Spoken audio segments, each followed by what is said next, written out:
Good morning, everyone. The time is now 8 o'clock. Let's get the committee on appointments started. We have a number of action items this morning, an opportunity for discussion. The first action item this morning is a resolution approving the appointment of Lucas Steyer to the Parks and Recreation Advisory Board as a member representing GRPS. Is there a motion? So moved. Second. All right, moved and supported. Any discussion on this item? Hearing none, all in favor? Aye. Any opposed? Item carries. Item 2, a resolution confirming Mayor Bliss's appointment of John Miller to the North Corridor Improvement Authority. Is there a motion? Support. Moved and supported. Any discussion? I'll just add, Madam Chair, that this is a nice added appointment. I think we have 2 openings on that body, and we have one of our officers who's termed out. Oh, thank you. I said, thank you. This is a appreciated addition to our North Corridor Improvement Authority. I think we have 2 openings.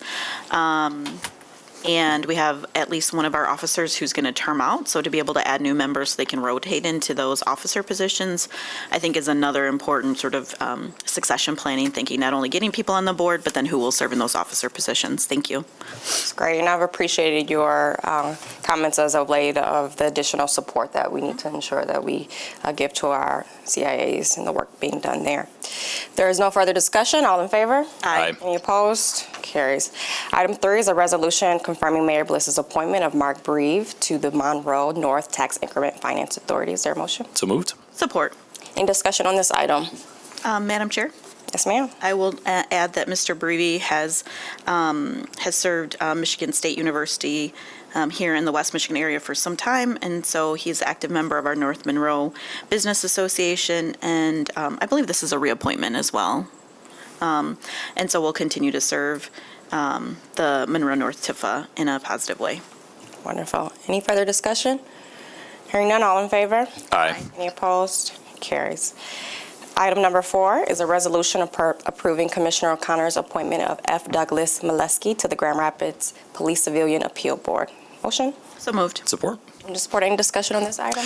Madam Chair, I just had a quick question. I know with Commissioner O'Connor's term ending here at the end of the year, maybe this is a question for the clerk's office, but just curious how that works with the commissioner-specific appointments like that. Do they continue to serve, or if and when we have our new commissioner-elects take office, do they have the opportunity to then pick their own? I'm just, being this a first ward appointment, just curious how that works. Yeah, I can start, and then Becky, please fill in. So, as you mentioned, we all have appointments set aside, and so if you still have an appointment available during your term, I think you have a right to that appointment. Yep. Some folks, particularly in the 3rd Ward, for example, have decided not to use that appointment, so the next person coming in can utilize it. So I think that's kind of an individual by individual basis. Secondly, if it hasn't been sent out already, Becky is going to send out a summary of what each of our appointments has been, okay. What is expiring this year. Either needs a reappointment or might be considered for a new appointment in the new year. Okay. Am I summarizing that, Becky? Anything else you would add? Okay, great. Thank you. All right. If there is nothing else, all in favor? Aye. Any opposed? All right, it carries. Item 5 is a discussion about amending Chapter 73, Title 6 of the Code of the City of Grand Rapids entitled Urban Agriculture to update the Urban Agriculture Committee membership. And this morning we have Ms. Bohatch to lead us in the discussion. Good morning. Oh, sorry. Oh, I'm So moved. Do we have to Support. do a motion for this if it's Or, no, this discussion? is a discussion. My bad. Okay. Doesn't hurt, I guess. No motion. Okay, thank you. Thanks for, If you want to, feel free. it's 8. You got to make sure that we're on our toes. sorry, I thought I jumped the gun there, but. It's okay. All right, welcome. Good morning. So this is an item that we're bringing to you on behalf of the Urban Agriculture Committee. We've been having some conversations about the committee's role, purpose, and planning for next year. And there's been a lot of discussion about the inability. Actually, we've been discussing this for the entire year. The inability to get certain slot seats filled. There's been vacancies for a long period of time, and with some conversation with Mayor Bliss and others, thought maybe by reducing the number of seats available, that would help encourage, having a full board, first of all, and enhance participation. In doing that, it's really restructuring and going from 13 to 9 positions, and 3 of those positions have been vacant for a very long time, and those are from the Blandford Nature Center, the Grand Rapids Public Schools, and a Kent County representative. Most recently has left the board.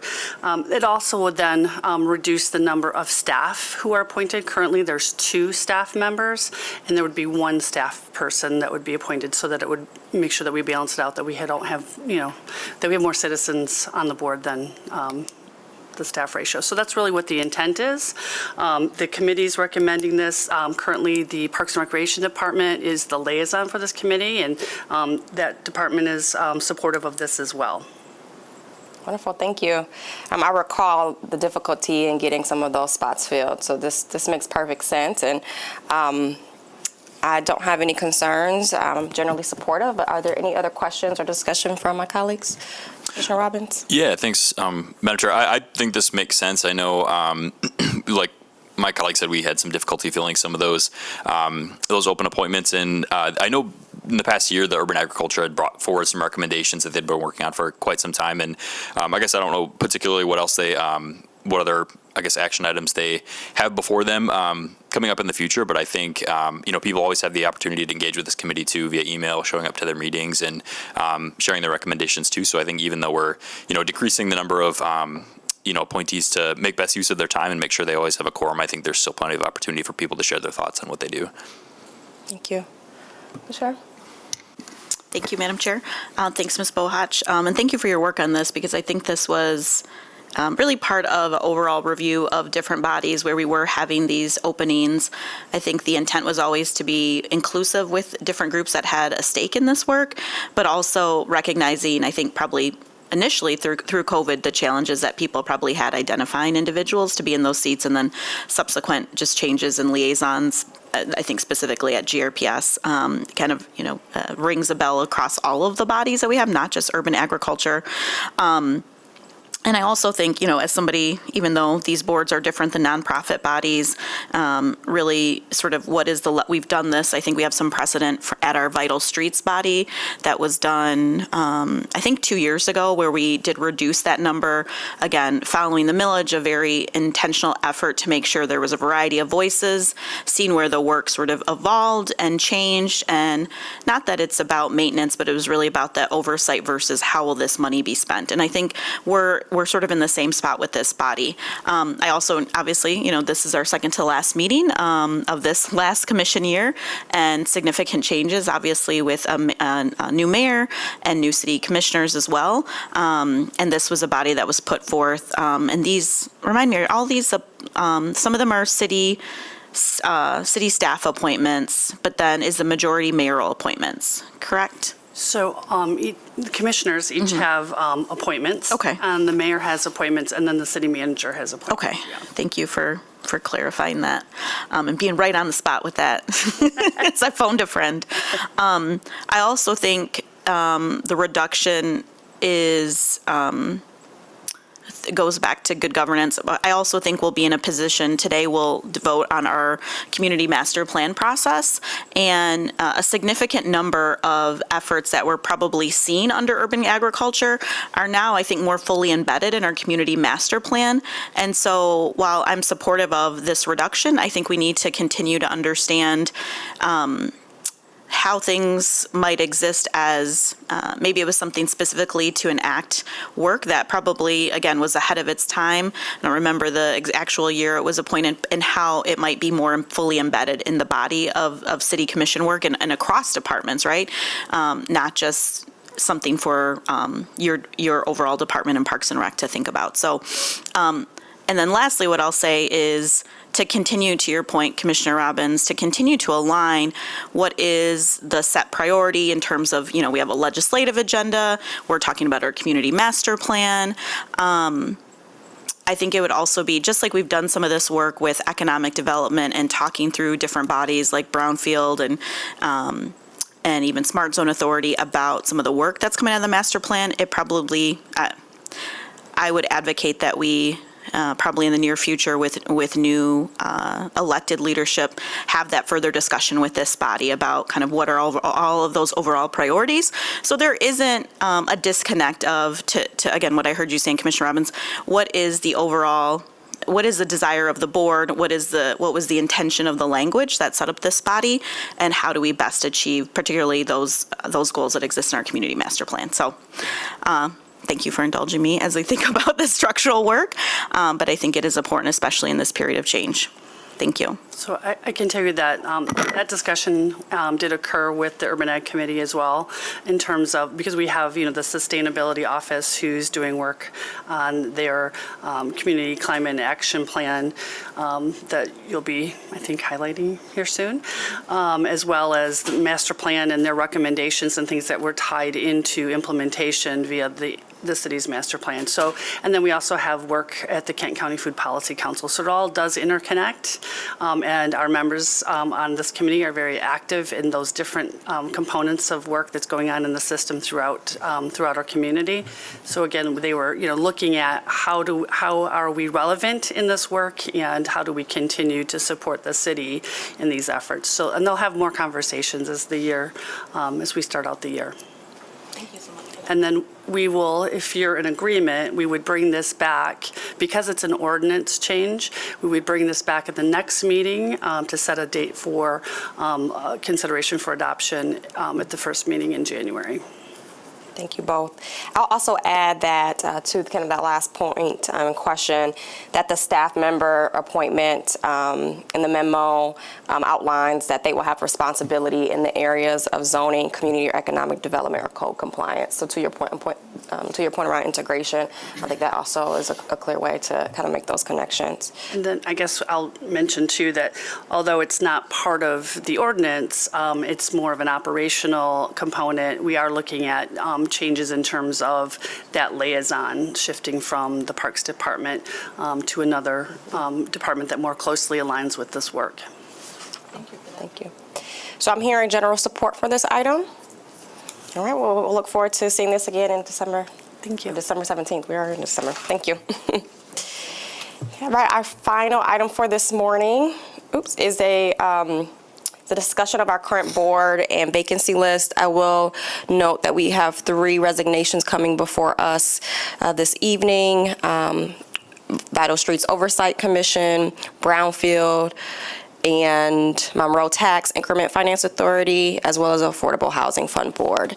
I know there's a lot of other vetting and folks in the pipeline that will come before us in 2 weeks, including those commission-specific appointments, Commissioner Robbins.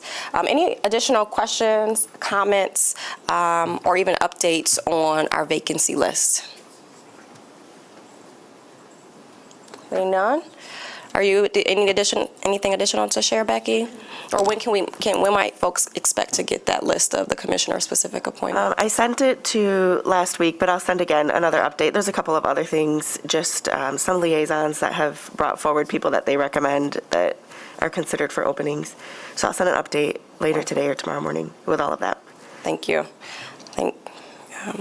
With the holiday last week, other folks might be a little behind on email like I am. Well, wonderful, great. Hearing no other items for discussion or comment. Commissioner Sassi. Thank you, Madam Chair. Thanks, Becky, for the update and the number of emails that you sent. I just want to commend you.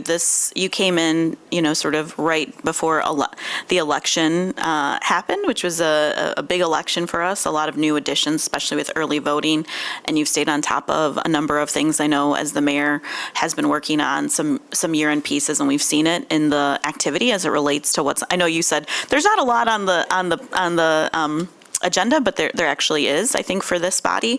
I wanted to highlight that and say appreciation for that. I sent an email last night, but I'll highlight it here too, particularly with our civil service board. We will have someone terming off in March of this year, so we'll need to think about that. That body meets every other every other month. And so sent that over, as well as I know our city clerk has been working with the mayor and also myself, because we would like it to be a second ward appointment for the local officers compensation committee. And I did send share a name last night with the mayor of somebody who I think would be a good fit for that. But of course, we'd have to go through the vetting process.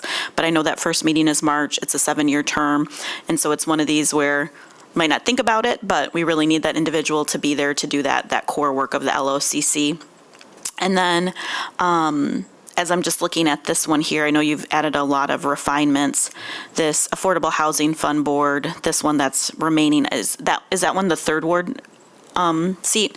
And so I think that would just be another good addition to add, which whose appointment it is, because then that's helpful, I know, as we're looking every week. Okay, yeah, I can do that when I update this document. Great. And I do have those emails, and there's also the Historic Preservation Commission. They would like to hopefully quickly fill a couple vacancies, so there's some names for that as well I'll send.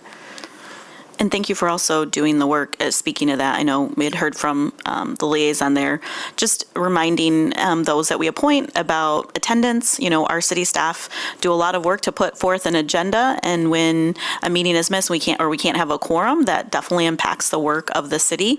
And we also know things change, so we just encourage people and our liaisons to, you know, communicate, especially, you know, there's different potentially guidelines in either the bylaws or the ordinance of the board to highlight what is, you know, a member in good standing. So thank you for that. Thank you both. Seeing and hearing nothing else, this meeting is adjourned, 8:17. Thank you.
morning, everyone.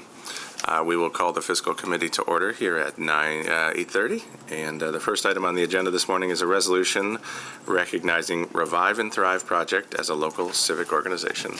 Can I get a motion? So moved. Support. Moved and supported. Anybody here to talk about this? We always invite someone from the organization. It looks like someone is coming forward to the podium. If you would come forward. The Law Department, for the committee's benefit, has reviewed this application. We are supporting it. We've prepared a resolution in support of the resolution. But we would invite the organization. I know we had a letter from Amy Thomas Melema to speak on behalf of the organization and tell us about the good work that you do. Thank you. At Revive and Thrive Project, we provide medically supportive meals to people going through a health crisis. So our clients are dealing with cancer, heart disease, and diabetes, and we provide medically supportive meals to help them in their recovery on a donation base only. I actually have handouts, if that's allowed, if you guys would like to have a copy of some handouts. If you'd like to hand them to the treasurer, you can pass them down. We also have a teen program where we get teens in the kitchen to teach them about culinary skills, nutrition, and giving back to the community. We've seen an incredible amount of growth in our organization. Last year, we grew by over 50%, and this year we're going to be growing again by 40%. So this recognition is great because we're going to be using that for a raffle. Then we're going to have a chili cook-off come this spring. We have a couple big fundraisers to help support the work that we do to be able to continue to provide our services on a donation base only. Most of our clients, although income is not a qualifying factor, our average annual household income of our clients is less than $24,000. So imagine being diagnosed with cancer and also struggling with low income, transportation, housing. It's a very difficult time and scary time for our clients. Very good. Colleagues, any questions? No question, just a comment. Thank you so much for your work. Thank you. All right. With no further comments, those in favor? Aye. Opposed, same sign. Motion carries. Thank you so much for being Thank you. Our second item on the agenda this morning is a resolution approving an agreement with the Grand Rapids African American Museum and Archives for the creation of a Third Ward cultural tour not to exceed $200,000. Moved. Support. Moved and supported. Mr. Kane, good morning. Hello, Commissioners. This is a resolution in support of a Third Ward cultural tour. This has been discussed in Economic Development Project Team along with Commissioners Perdue. Also need to harken back to Commissioner Moody. Representative Grant also helped on this, and also Commissioner Goey. But this is an opportunity where the Third Ward could be highlighted through art. This tour would be smartphone-based. People would be able to go throughout the Third Ward, have connections to both the art, the culture, and businesses in the Third Ward.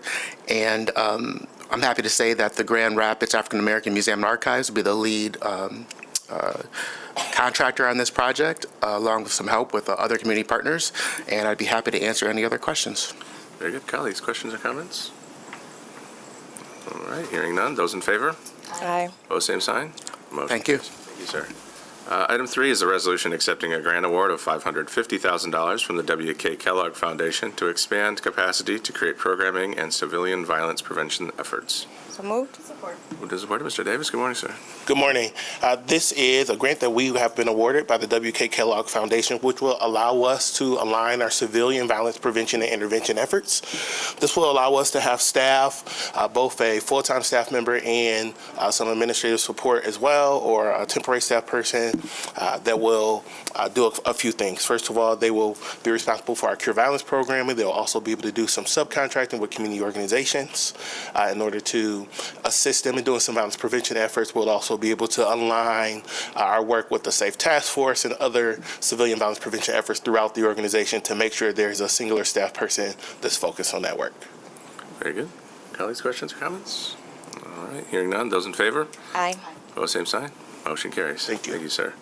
Item 4, resolution rescinding proceeding number 92543 and authorizing conditional approval of a tax exemption and payment in lieu of taxes pilot for Vernberry Place. Support. Moved and supported. Ms. Bohatch, good morning. Good morning. This is an item that was brought to you previously for a project at Vernberry Place. a pilot that had expired was renewed in 2023, and since that time, the findings, it's being restructured and taking it out of a condo structure, and so we need to revise the action to get the property description updated for their financer, and this basically then also puts them into the current pilot role, which is the option for the contribution to the Affordable Housing Fund as well. Very good. Alex, questions or comments? All right, hearing none. Those in favor? Aye. Opposed, same sign. Motion carries. Thank you. Item 5, resolution authorizing Grand Rapids Police Department recruit class 25-01 to attend Grand Rapids Community College Police Academy for the cost up to $90,000. Support. Moved and supported. Mr. Weibel, good morning, sir. Good morning, Mr. Chairman and Commissioners. This resolution allows us to send up to 10 recruits to Grand Rapids Community College for their 17-week police academy. You may remember last year was the first year they did their 17-week expedited academy, so we'd like to partner with them again. It's the second of our 2 budgeted recruit classes for fiscal year 25, and these recruits will start in January 2025, go through the academy, have in-house training, and be solo patrol in October. And then current staffing update, we're at 286 sworn officers and 9 recruits that graduate this Thursday. So on Thursday, we'll be at 295 total. Very good. Colleagues, questions or comments? Commissioner Sassi. Thank you, Mr. Chair. I just wanted to say, I couldn't remember if this was the second or third, so thank you for highlighting that, Matt. This was probably in the second year of my time on commission where we really continue to say, how could we work with GRCC knowing that they're, the Grand Rapids Promise in the heart of our community. So I really appreciate the efforts that the department has worked on to be able to be here at the second class. Thanks. Thank you. Any further questions?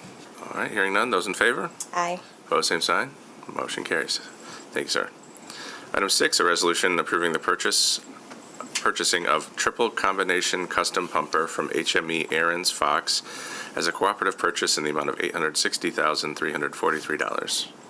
Move. Support. Moved and supported. Chief Brown, good morning. Good morning.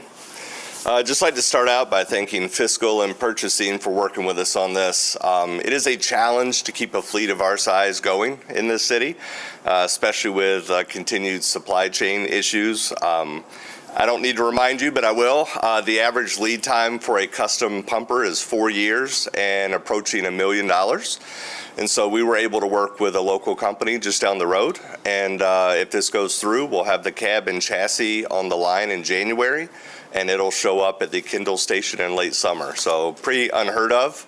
Very happy to move forward on this and make sure the Third Ward gets the equipment it needs so we can open that station. Very good. Colleagues, questions or comments?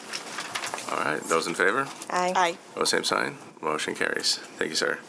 Item 7, salary ordinance, amending section 3.2 of ordinance 2022-40, new classification, leave and accommodation analyst. So moved. Support. Moved and supported. Good morning. Good morning, everyone. So at the request of the Human Resources Department, we identified a need and some gaps related to compliance concerns with our ADA and leaves accommodation process. So we have decided to create a new classification titled Leave and Accommodation Analyst. This classification was reviewed by the Civil Service Board on November 19th. It'll be placed in salary range 12U, and we are requesting approval to create this new classification. Very good. Colleagues, questions? All right, hearing none. Those in favor? Aye. Opposed, same sign. Motion carries.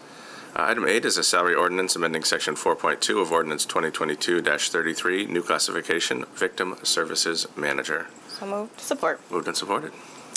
Thank you. So at the request of the Grand Rapids Police Department, they have requested a new classification titled Victim Services Manager. This classification was also reviewed at Civil Service Board on November 19th. This position will be placed in salary range 18. And today we are asking approval to create this new classification. Very good. Questions? All right, hearing none. Those in favor? Aye. Opposed, same sign. Motion carries. Thank you so much. Item 9 is our bid list resolution for December 3rd, 2024. So moved. Support. Moved and supported. Ms. Clary? We have 7 items this morning, all pretty routine in nature.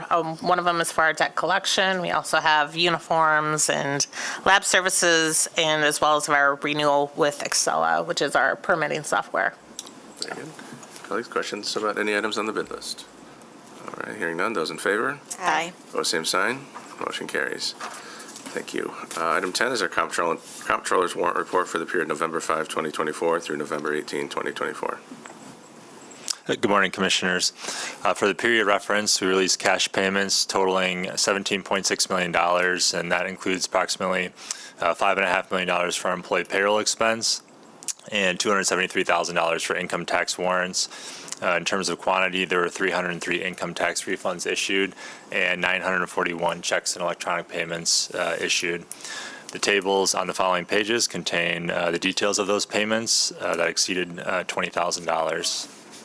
And also this morning we have our October fiscal year-to-date travel report, which details travel spend by each department for the first 4 months of the fiscal year.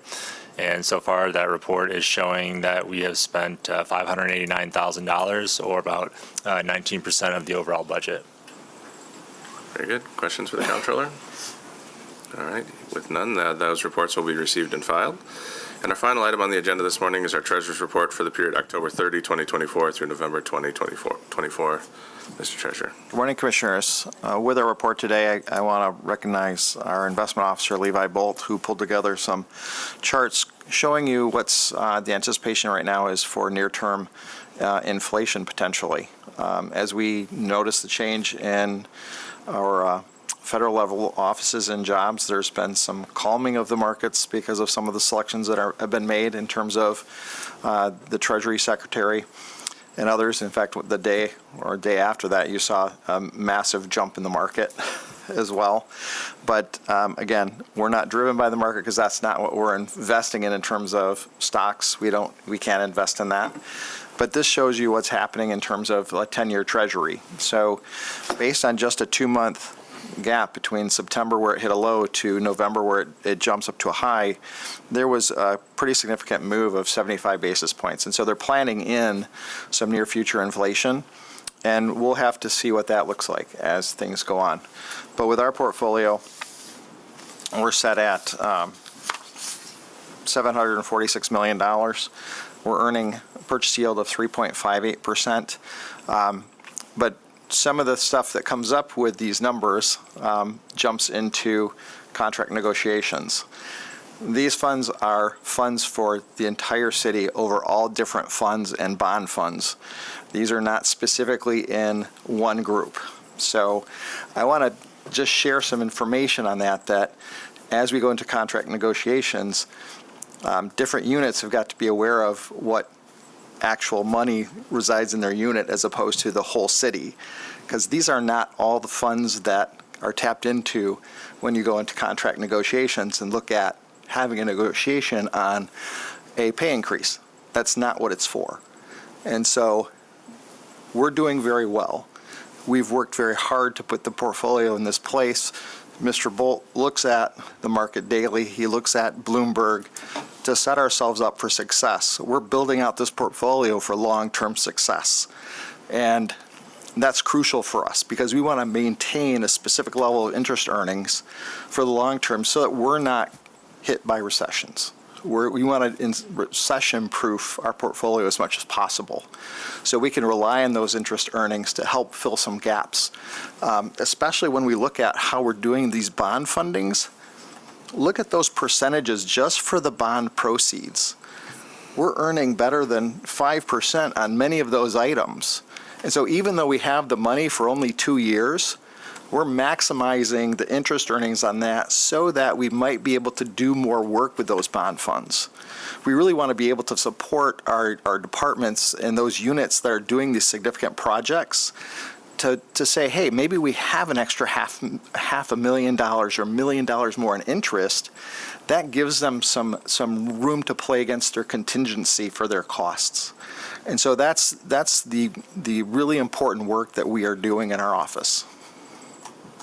Very good. Colleagues, questions for the Treasurer? All right, thank you for that update. That report is received and filed.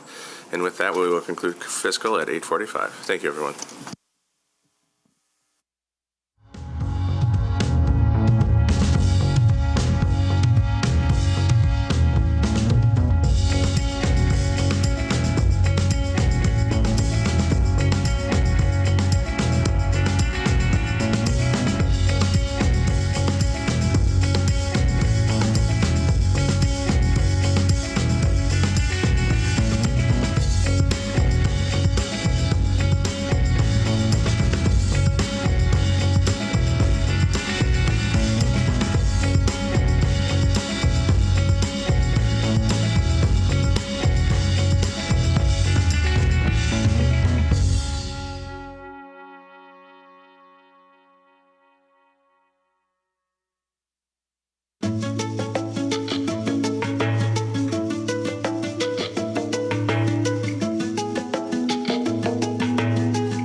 morning, everybody. It is approximately 9:16. We'll go ahead and get our Community Development Committee meeting underway here. We've got 11 items of business.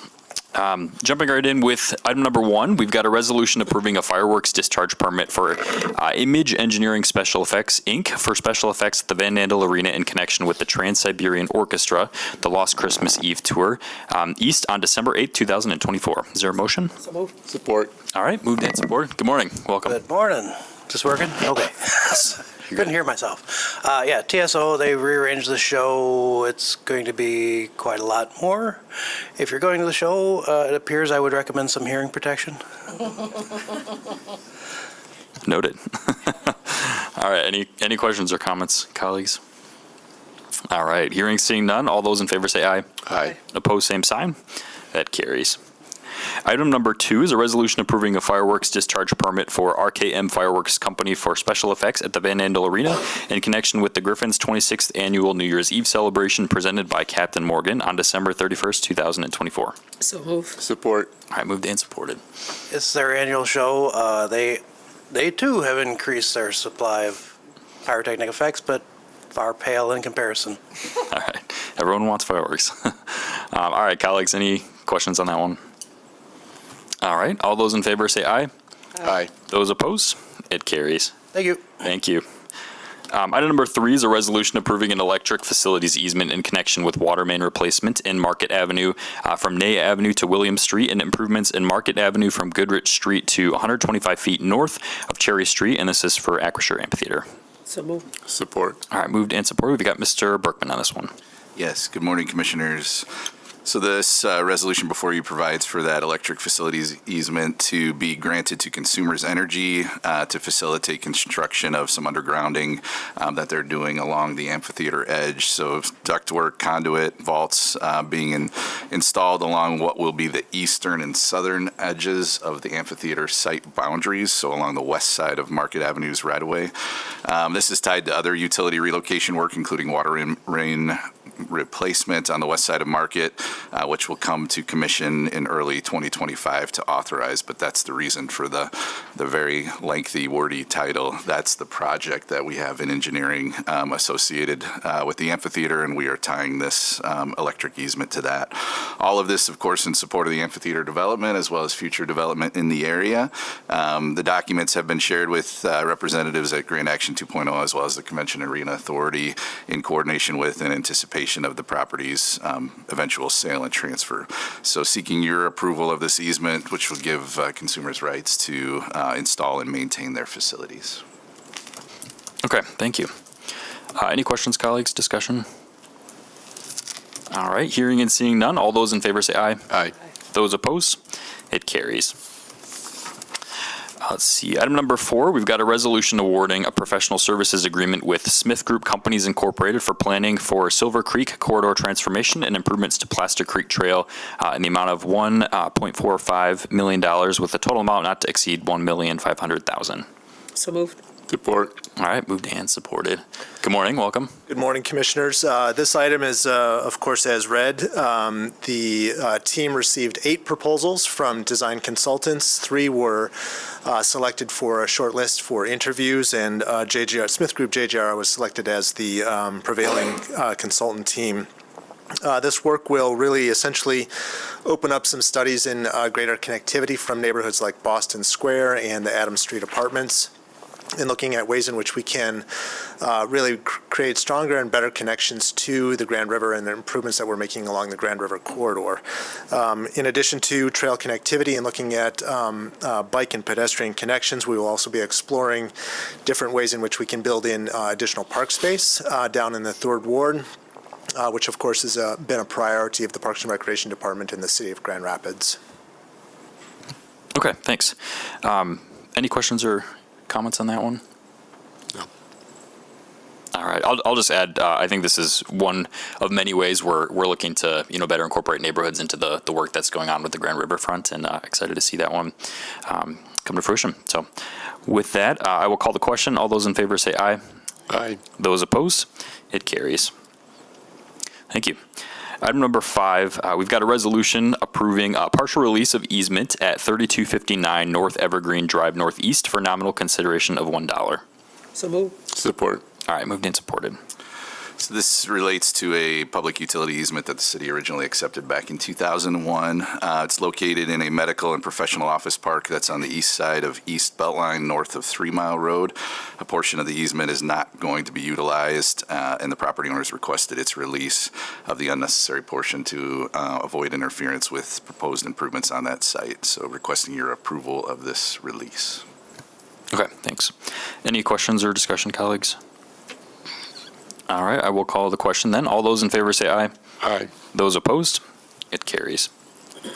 That'll bring us to item number 6. We've got a resolution approving an increase of $46,705 for replacement of variable frequency drives at Market Avenue Pump Station for a total amount not to exceed $352,240. So moved. Support. All right, moved and supported. So the Market Avenue Pump Station is located at 741 Market Avenue. That's just southwest of the Oxford Trail Bridge that passes over the Grand River on Market. It handles a substantial portion of the north and west sewer service areas of the city and beyond our service area that's pumped to the city's water resource recovery facility. The project was originally awarded back in November of last year to replace the variable frequency drive that controls one of the 4 pumps at this station as it's at end of useful life and can't be rebuilt. I'm sure everybody knows what VFDs are, but for review, they adjust frequency and voltage of the power supply that goes to the motor. So it's good for energy and efficiency and reduces stress on the motor, extending service lives of pumps. So following the award of the project to Basin Electric, it was determined that a control cabinet was also needed to be integrated into this project. So requesting your approval of the increase in scope to add that to the project, as well as authorizing those additional expenditures of $46,705 financing to come from the sewer system fund. Okay, and thanks for that reminder on the VFDs. Any questions, colleagues? All right, all those in favor say aye. Aye. Opposed, same sign. It carries. Item number 7 is a resolution awarding an increase to the professional services agreement with Williams Architect for design of the new fire training facility in the amount of $960,156, with a total amount not to exceed $3,396,089. So moved. Support. All right, moved and supported. So we've been working with Chief Brown and his team on the design of the fire training facility that is to be located at 850 Pannell Street. The campus will consist of a fleet facilities building, office space, classrooms, locker rooms, warehouse and shop spaces, spaces for the hot team, a burn building, multiple training props, and other outdoor storage. Williams Architects was selected to provide the professional design services through a qualifications-based selection process, and those services when we entered into an agreement with them, were based upon an initial project estimate that was outdated and not reflective of the actual project cost. And the effort and associated fees of those initial design services were not scoped and subsequently scaled to be reflective of that actual project cost. So now that we're at this stage of the design, we're coming back to you requesting authorization for additional design services in the amount of $960,156. That will allow us to perform additional design work on multiple alternative options, design elements, and construction materials in order to meet the project outcomes as well as budget. Project financing for this design increase to come from the Capital Improvement Fund. Okay, thanks. Any questions or comments? I know we've got Chief Brown here to take questions or provide additional information if we need. All right, hearing none. I'll call the question. All those in favor say aye. Aye. Those opposed? It carries. Item number 8, we've got a resolution to approve a mural within the city of Grand Rapids on MDOT-owned underpass wall on Front Avenue. So moved. Support. All right, moved and supported. I think we've got Mr. Asante Kane headed to the mic. Good morning. Appreciate it. Thank you, Commissioner. So this is a mural that will be on MDOT property. MDOT's process includes an institution like a university or a government entity to give the okay and be ultimately responsible for the piece of art. These are murals that were done previously underneath the underpass of 131 and Front Avenue. The previous institution was, I believe, Fair Estate. DGRI would like to renew those murals. Right now, they have graffiti on them, and this approval would allow the process to start, which would also include review of the murals through the Arts Advisory Committee, which is another City Commission policy. So, Great, thanks. And would you be able to maybe detail like what the selection process looks like for that? Like if there's someone in the community who's interested in maybe showcasing their art for this I'll project? invite DGRI, who would be our partner on this. We have Miss Katie Moore can come up and talk a little bit about that. You can come here. That would be great. Yeah, you're welcome to come up to the mic here. So Katie is from DGRI. The city's ultimately responsible for it, but DGRI is going to be responsible for it, the mural. When we do the agreement, though, if the murals were ever to be defaced and they don't want to fix them, or they want to no longer fix the murals, then they would have to be painted over with the paint that MDOT usually uses. But Katie can talk to you about the selection process. Okay, great. Thank you, Asante. Welcome. Thanks for being Thank here. you. So this will be a partnership between DGRI, who will be the maintenance partner, and Pleasant Peninsula, which is organized by a group of artists in Grand Rapids. They'll be doing a call to both national and local artists to participate. It'll be split. And there's, I think, 22 opportunities for murals, which will feature Michigan endangered species. Okay, great. Colleagues, any other questions on that one? All right, thank you. I'll call the question. All those in favor say aye. Aye. Opposed, same sign. That carries. Thank you. Thanks. Item number 9, we've got a resolution scheduling a public hearing for January 14th, 2025 to consider the establishment of a neighborhood enterprise zone pursuant to Public Act 147 of 1992 for Adobe Fulton LLC for a project located at 617 Fulton Street West and 17 Seward Avenue Northwest. So move. Support. All right, moved and supported. I believe we have Ms. Rainier on this one. Yes, thank you, Chair. This is a demolition of the 2 existing structures that are on site and a construction of a 4-story mixed-use building with 106 apartments and retail on the ground level. Total construction cost estimated to be at $25 million. And for those of you worried about the Adobe In-N-Out restaurant that is moving over to Bridge Street, otherwise we've got some pretty exciting investment criteria that's putting us at the top end of that NEZ at 15 years. Okay, great, thanks. And they also have a new location in Walker, too, if you're ever over Okay, great. that neck Good of the to know. woods. Thank you. Thanks. Any questions, colleagues? All right, all those in favor say aye. Aye. Those opposed? It carries.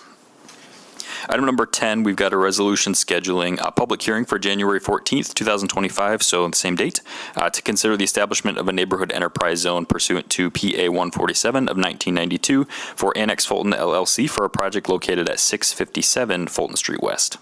So move. Support. All right, moved and supported. Similar to the last project, this is an entity associated with Construction Simplified, and it's a slightly smaller project in that it's 23 apartments as well as 400 square feet of retail, but this will be new construction, 2 3-story buildings, and similar NEZ at 15 years with that investment criteria. Okay. Exceeding our normal guidelines, yes. Thank you. Any questions or discussion, colleagues? All right. All those in favor say aye. Aye. Those opposed? It carries. Our last item, number 11, is a resolution approving the transfer of an obsolete property rehabilitation exemption certificate, number 3-16-0022, from North Bay Drywall Incorporated Profit Sharing Plan and Trust, a California pension and profit sharing trust, to the new owner, which is Spectra Blue Development, LLC. So move. Support. All right, moved and supported. Yes, this is a project at Jefferson and Weston. If you can picture it, it's a smaller project. Let me see how many units. Oh, I don't remember how many units. There's 21 residential apartment units. It was completed back in 16. This is happening because of the sale of the building and will allow that new owner to really reap the benefit of the remaining 3 years of the exemption. Okay. Thank you. Any questions or comments? All righty. All those in favor say aye. Aye. Those opposed? It carries. Well, thanks for everyone for being here this morning. We'll go ahead and adjourn this meeting at 9:31 a.m. and we'll see you back in here for Committee of the Whole.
Is City Attorney here?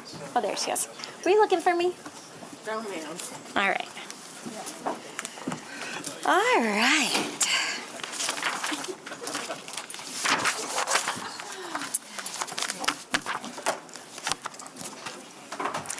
All right, good morning, everyone, and welcome to our Committee of the Whole meeting on this December 3rd, this cold, somewhat snowy day. So, Commissioners, we have quite a few action items before us today, but I'm going to kick us off with a proclamation, and then I want to also draw your attention, we have 2 briefings, and then immediately after that, we do have an executive session to review 3 legal opinions. So right after Cow, we will actually probably before we get to the briefings, I'll ask for a motion for executive session, and then right after Cal, we'll go to the law library. So with that, I'll get started today. I'm going to ask Wayne. Is Wayne here? There he is.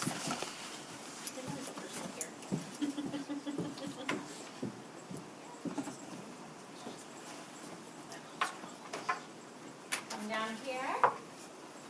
All right.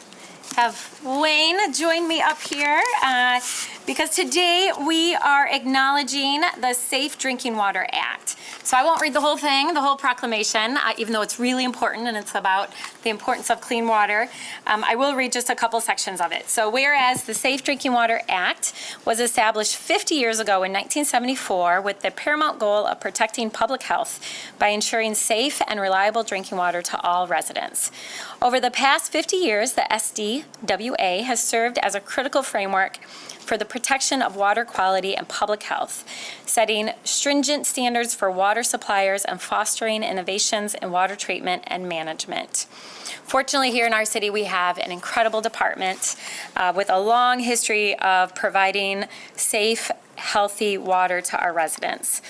So I'm going to jump down to the end where it says, now therefore I, Rosalind Bliss, Mayor of our great city, hereby recognize on this day, which is not this day, but it's actually December 16th, but we're not going to have commission that day. We are going to celebrate on December 16th the 50th anniversary of the Safe Drinking Water Act and urge all residents to recognize and participate in its observance by reflecting upon the importance of reliable access to clean water and the preservation of our water sources for us today and future generations to follow. So I'm going to turn it over to city staff to say a few words and give this to them. There you go. Thank you. Yeah, thank you. Yeah, thank you, Mayor. It's always a great opportunity to come before this great body and talk about the protection of our water resources. This piece of legislation in 1974 really set the groundwork for where we're at today and where we'll be at in the future. Not only is it a drinking water protection, but it's also all of our water resources. That's why James Oots is here from Environmental Services, because it also talks about our stormwater as well as our water treatment processes on the wastewater side, which here in Grand Rapids, thankfully, is the circle. You know, we get our water from Lake Michigan, and all of our water gets returned to Lake Michigan from our distribution area. So we're very thankful for this opportunity today. Yeah, thank you. And thanks to both your teams. Really appreciate it. So thanks. Is Steve here? Does he want a picture? Do you want a picture, Steve? Oh, sure. All right. Picture guy. Oh, go this way. We'll come up here.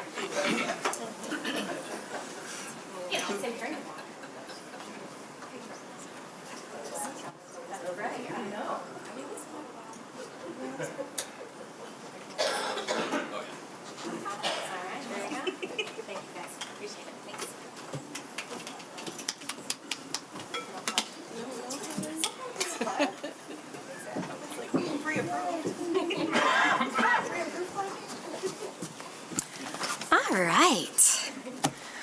Okay, Commissioners, that will take us to our first action item, and this is an important one that we've been working on for a couple years now. And this is a resolution approving Bridge to Our Future, the Grand Rapids Community Master Plan. Can I get a motion? So moved.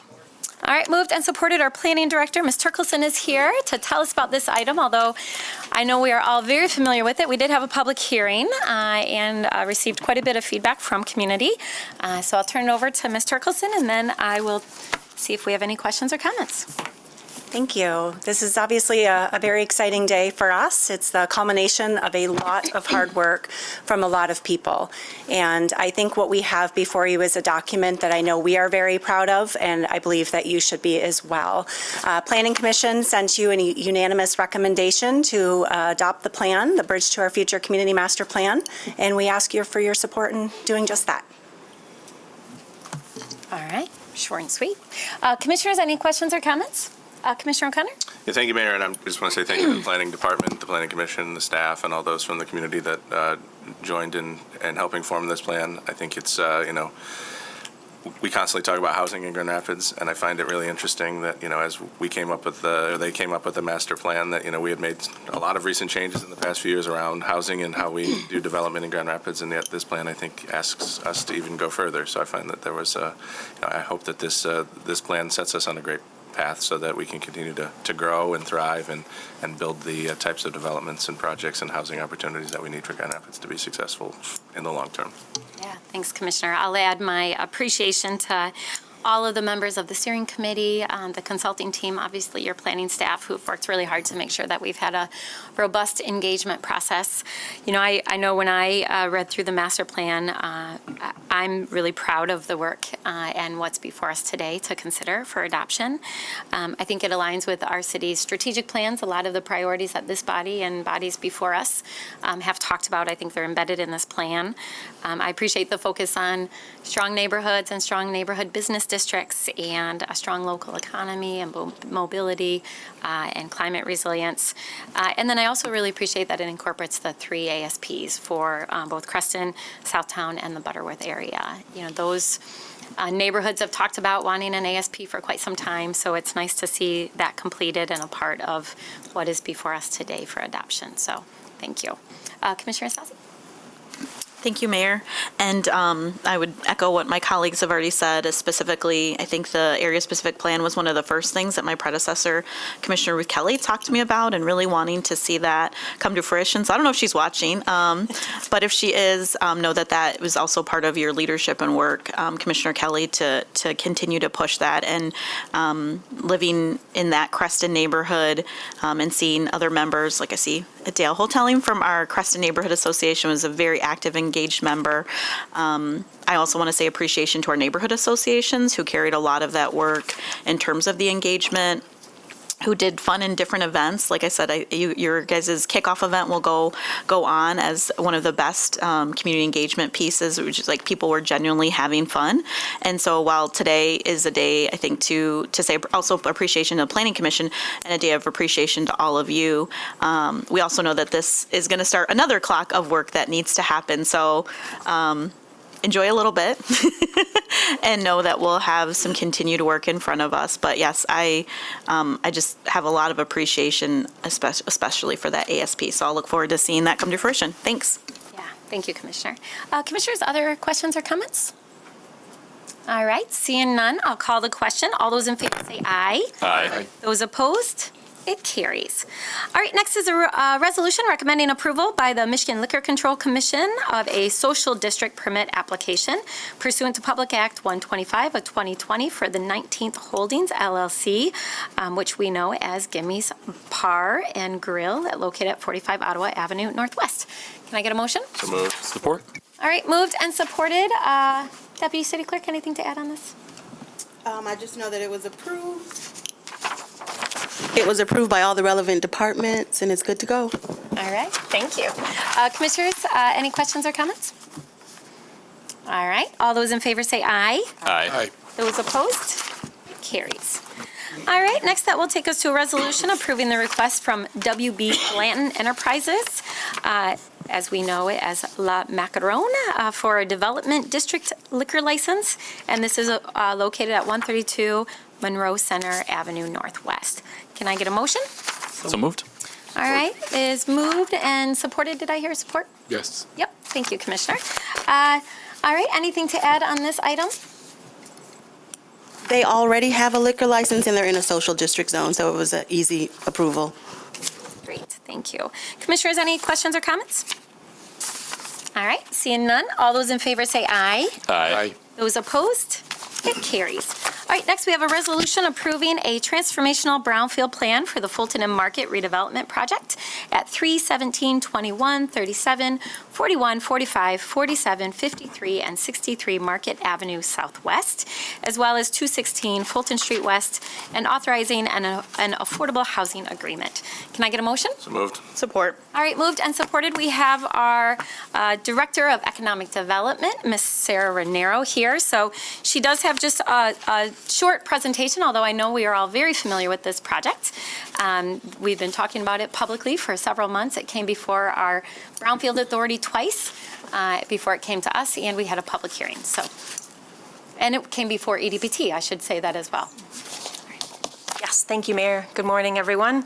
I will keep this brief as the Mayor's remarks on the information being shared through a few different presentations, but because of the tremendous interest in this project, just want to give you an opportunity to hear from the office as well as the development team. I know the development team provided communication via a memo yesterday, so we'll be both here to answer questions, but just wanted to give you some of the high points here. Current state of the property, a whole lot of nothing happening other than parking cars. This is our almost 7 acres of parking lots in our city center. And just want to put some emphasis on the zeros on the screen as compared to what we see when we think about the project overview that's part of the transformational brownfield plan. I started working on this project back in 19 when we talked about the riverfront activation with the city when I was at the Michigan Economic Development Corporation. More recently with this development team in April of 22. So as you can imagine, a project with this scale certainly takes time to put together. And I think that because of some of the numbers that you see on this slide, 2,600 people living in the housing as well as running around the office space and visiting in the hotel, certainly adding to the downtown vibrancy and commerce for the city. This is my proposed incentive breakdown slide, which should look familiar. The attention that I would like to just bring you to is the red box, which is the ultimate approval for your support consideration today. It's the local property tax capture over that 30-year period of $129.8 million. I think the other numbers on the slide really reflect this is a state investment as well, a significant state investment that would be up for their consideration, assuming that we have buy-in at the local level here today. And then I have some points along the right side there around transformational brownfield plan. I just want to reiterate that these are capped and limited dollars that have to be geographically distributed. And so just want to emphasize the local property tax capture as one piece of a much larger puzzle here that a lot of cities are vying for these programmatic dollars. This is my slide on tax increment financing. I'm happy to geek out with you outside of this meeting more on TIF if you would like. But the basic notion here is if there's no project, there's no reimbursement. And if there is a project, then we would reimburse the developer for investment and then reap the rewards at the end of that brownfield term through new taxes to the taxing jurisdictions.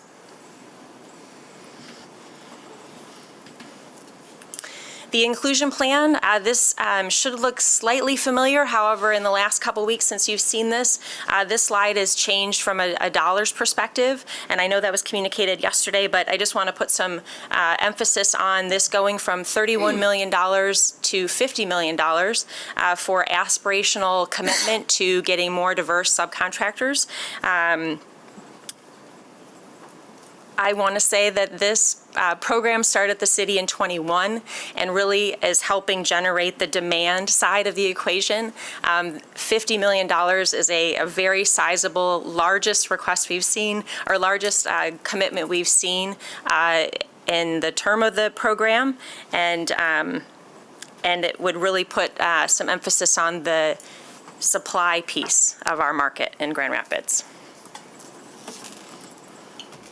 The affordable housing agreement, the slide stayed the same. This is a model that we the method we evaluated for our Grand Action 2.0 site back in the spring with that 6.25% of income tax capture, getting us to a commitment of $8.5 million roughly. The thing that I'd like to just highlight here is this is not a requirement. This is a positive attribute to an overall plan with many different components, focusing, of course, on the housing aspect, but is not something that we're required to commit to. I think it's positive that the development team has voiced interest in contributing to the Affordable Housing Fund in this manner, and we anticipate finalizing these numbers more at the time more specifics can be confirmed. The only other thing that I'd like to say on this one is that this is a transformational brownfield plan. This is not a housing TIF work plan request, right? This is different than what was adopted last year at the state level that really requires minimums when it comes to affordability, right? With the housing TIF program. This is a transformational brownfield ask. It is required to have a mix of uses. And again, while the housing is one of the three major aspects of this project, I just want to put some emphasis on this because as an office at the city, we've really used a more of a carrot approach to working with developers and getting more affordable housing units online. We've offered additional years on abatements. You'll see that today.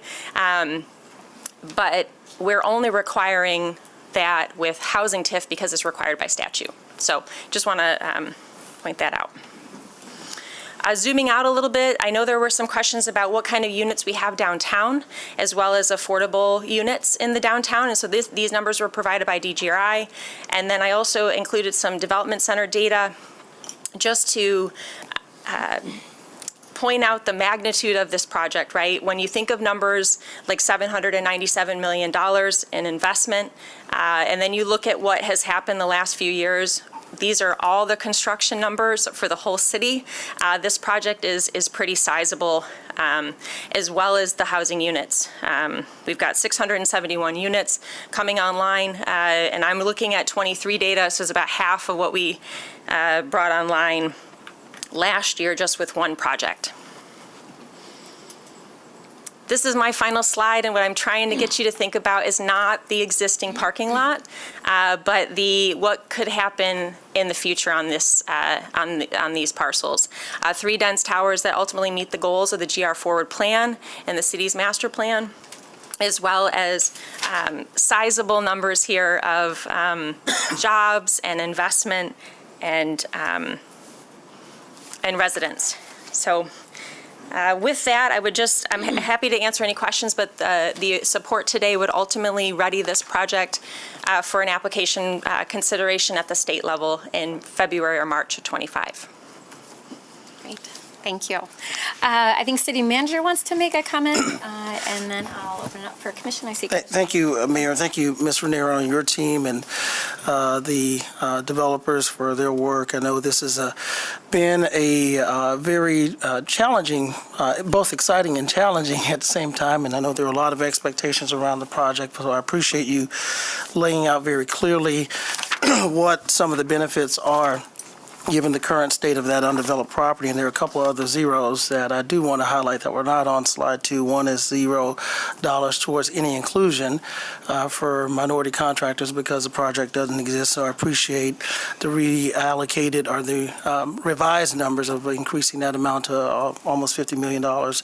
And of course, the other zero is what we've been discussing is the contribution to the Affordable Housing Fund, now at over $400,000 a year.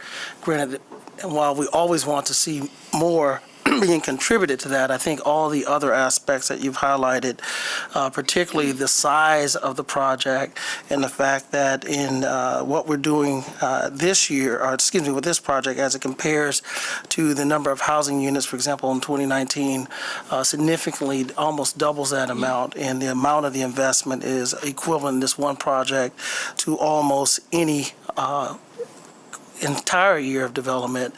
There are a lot of reasons that the staff is still recommending the support of this project. I know that there's concerns about housing contribution and affordability, and we all would like to see that be as much as possible, but even in light of that, the staff still recommends approval of the project.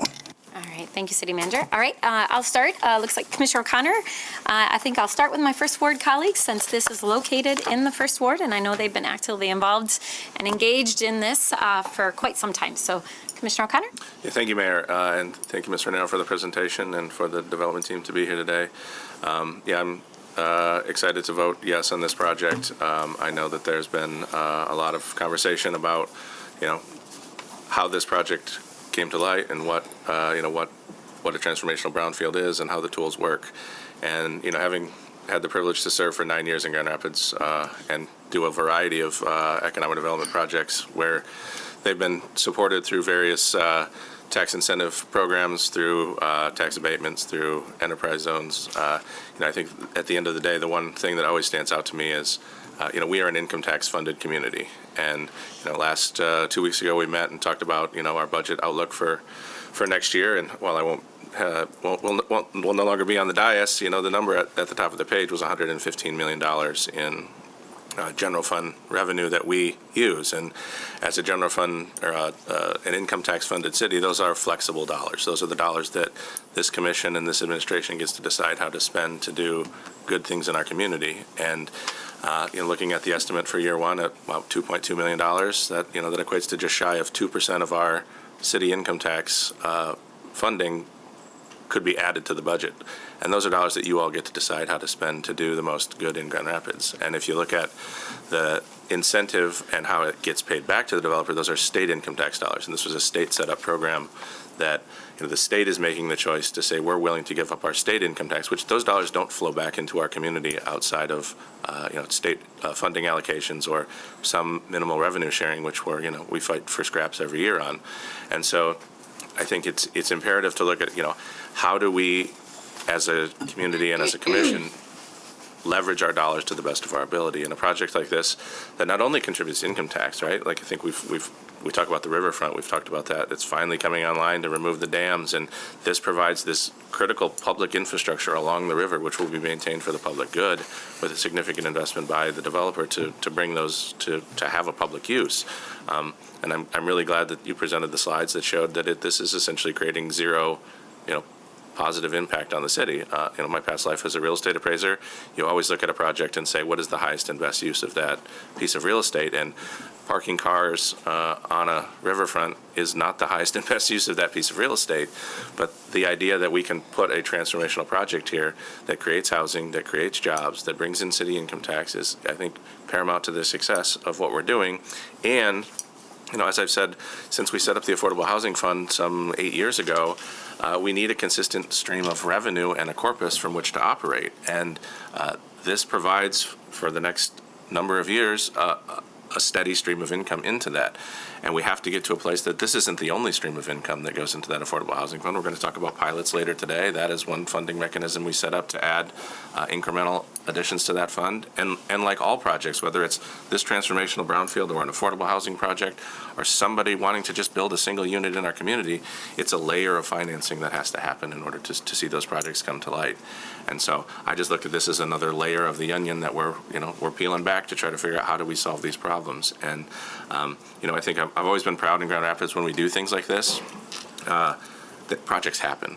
Right? I look at other communities in the state where projects like these get approved or similar types of big, dreamy economic development things, and they don't happen. But in Grand Rapids, I think the track record of saying yes to something and then seeing the results actually happen, we do that in Grand Rapids. And so I really want to see this happen, and I know that if and when we say yes to this, that this project will come to light and it will do good for Grand Rapids in a variety of capacities. Thank you, Commissioner.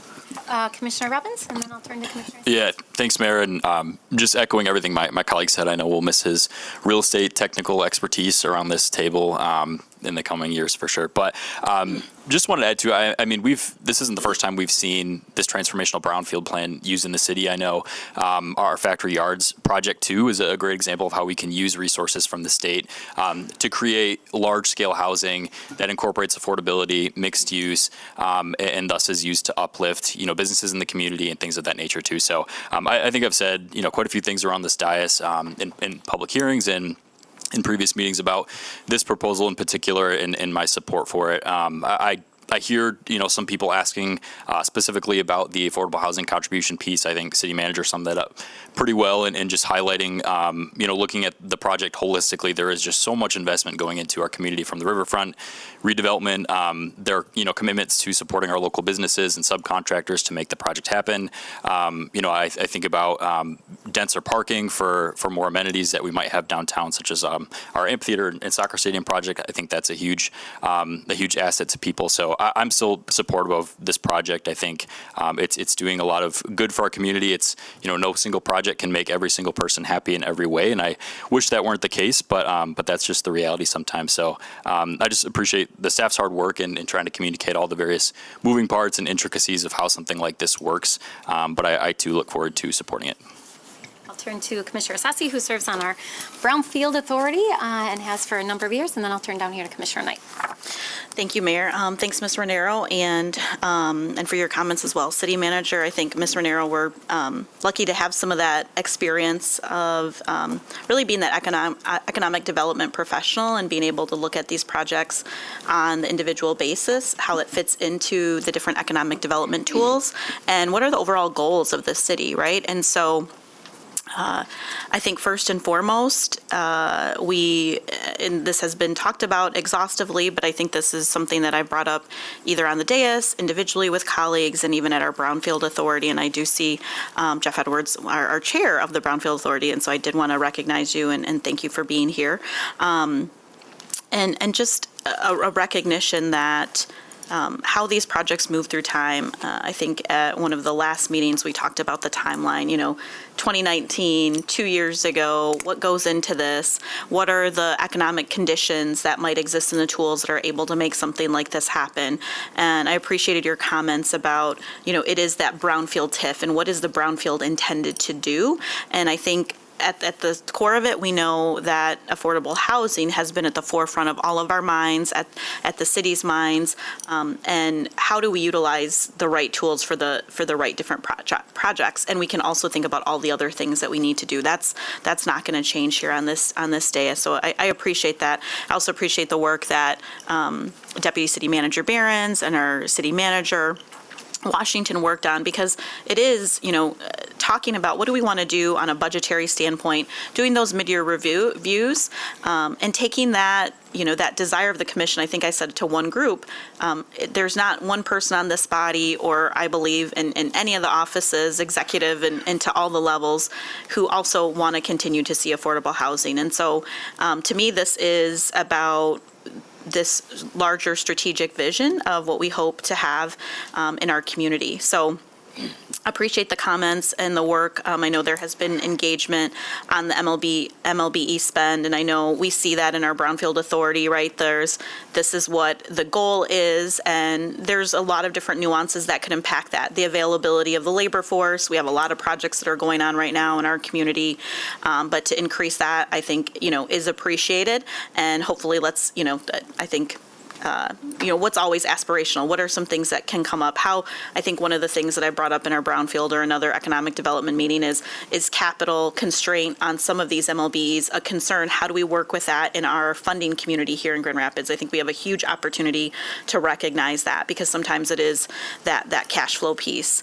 I think that riverfront footage and the public access is another there's a lot of documents and things buried in these. And I don't want to say that we can forget, but we forget to highlight that this is part of our overall, yes, our master plan, our GR Forward, and all the pieces that we've been working to. And then I agree wholeheartedly with my colleague from the First Ward about the need to continue to say, where is the flexibility in our budget? This is not necessarily tied to this work, but, we have some mandates in that budget. So some things that we're required to do, particularly around our court funding. And so that has eliminated or has reduced the amount that we have available in that flexible fund. And so when I think about the business of the city and how it's funded, to me, this makes a lot of sense that we would not want this to go to another community. We could capture this, we could have the vision for it.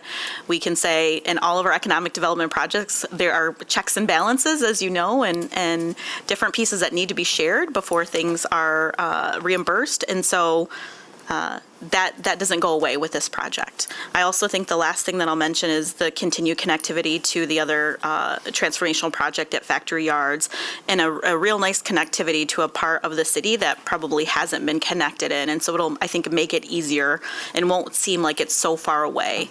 And so I've shared my thoughts with some individuals, as I've heard from people in community, from different groups, to share why I was supported in Brownfield, why I wanted to have continued discussions, and why I will be supporting this project today. So thank you for your work, and thank you for everyone for engaging. That is absolutely part of all of our processes. Thank you, Commissioner. Commissioner Knight? I don't want to continue to repeat the same things. I think my colleagues summed a lot of that up very well in having conversations with community and different businesses around this project. Like, we want to, and I think I mentioned this in my comments at the last commission meeting, that we want to continue to see our city grow. But we want to grow in an equitable way that is impacting the community, right? Not just pieces and portions, but impacting the community. And I think, my first reaction was, right? The same thing that the city manager said. There are a lot of things that we want to see done. We may not get to all of it in this particular way, but there are pieces that are coming into play, and the extra income tax that's going to come in, that money can be used at the city to continue to impact our community in a greater way. I think that raising that cap to $50 million for MLBEs, and that's something that I'm very passionate about, and making sure that we have good representation in this community. There are people that are trying to start business, and they're trying to grow their business, and they're trying to provide opportunities for other people, whether it's in their family or whether it's community members, and being able to have a piece of this, right? So what I never want to see in anything that we do is that people are just given crumbs to say that we checked a box, right? I think we're well past that, and we don't want that to be the norm, and it's not acceptable. But I think being able to give people equal opportunities to be able to increase their income base, grow their businesses, and see what that dream looks like for them. And so that means even with the retail spaces, being able to work with in our community, I think this will be touched on later, but being able to provide extra supports for small and minority businesses to have access to some of that retail space, but not access on the corner where nobody walks by, access in the premium spots where people will actually be able to see and really help them have the opportunity to grow and to expand. And I think when we're looking at, people were throwing out a number of numbers that they thought was the right place where we needed to be. But I think as we continue to work through these other pieces, that we're also able to get to some of those points that we want to see that will impact our community. There are a number of things that will be able to go back into affordable housing, and things that will be able to go into programs like ICCF and Community Rebuilders and Baxter Community Center and the Urban League and all these programs that we're doing. There'll be more money that we're able to utilize to support some of these programs. So I just want to bring light to that, but I also want to say, and plant this seed real quickly, that we have to be very careful about why we're making the decisions that we're making. And I'm not talking about necessarily up here, but I'm saying as people, as a community as a whole, because sometimes we're looking through a lens, and that's the only lens we're looking through because we don't want to look through a different lens and see how things can be different. And we have to be able to be willing to come to the table and talk and negotiate and be able to make things happen, because not one thing happens by one person. It takes all of us together to make things happen. So I just want to throw that out there, and that's it. Thank you, Commissioner. Commissioner Goy and then Commissioner. Thank you, Mayor. A lot has already been said, and my comments, first and foremost, is to thank everyone who contributed their insights to this particular project. We certainly have received, I have also received many emails and phone calls about this particular project. But after much reflection and prayer, for me, my vote will reflect my commitment to addressing the housing crisis, as well as the economic crisis that the Third Ward has faced and continues to face. In crisis of high poverty rates, crisis of high unemployment rates, and minuscule investments. The housing crisis did not happen overnight and will not be resolved overnight. I am proud that within the Third Ward, I am seeing churches respond in a proactive manner to the housing crisis. A huge thanks to Messiah Baptist Church for their investment in M Village. Thanks to Pilgrim Rest Missionary Baptist Church for building affordable housing units on their unused church property. Thanks to New Hope Baptist Church for looking at how they can respond to the affordable housing crisis. This past Sunday, Ada Bible Church announced its commitment to supply the build-out of 10 kitchens for Mel Trotter Ministries' Tiny Homes project.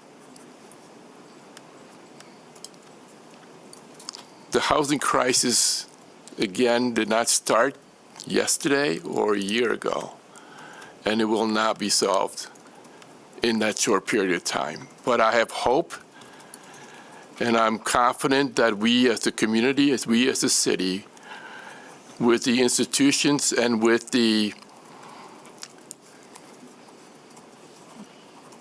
commitment and willingness to love our neighbors, that we will address the housing crisis and hopefully will resolve some of these housing crises in the near future. Also, as your Third Ward Commissioner these past 7 months, I have met with diverse business leaders, predominantly African Americans, who are ready to invest in bringing 300 affordable housing units to the Third Ward in the next 2 to 3 years, if we can also benefit from the various grant programs made available to others.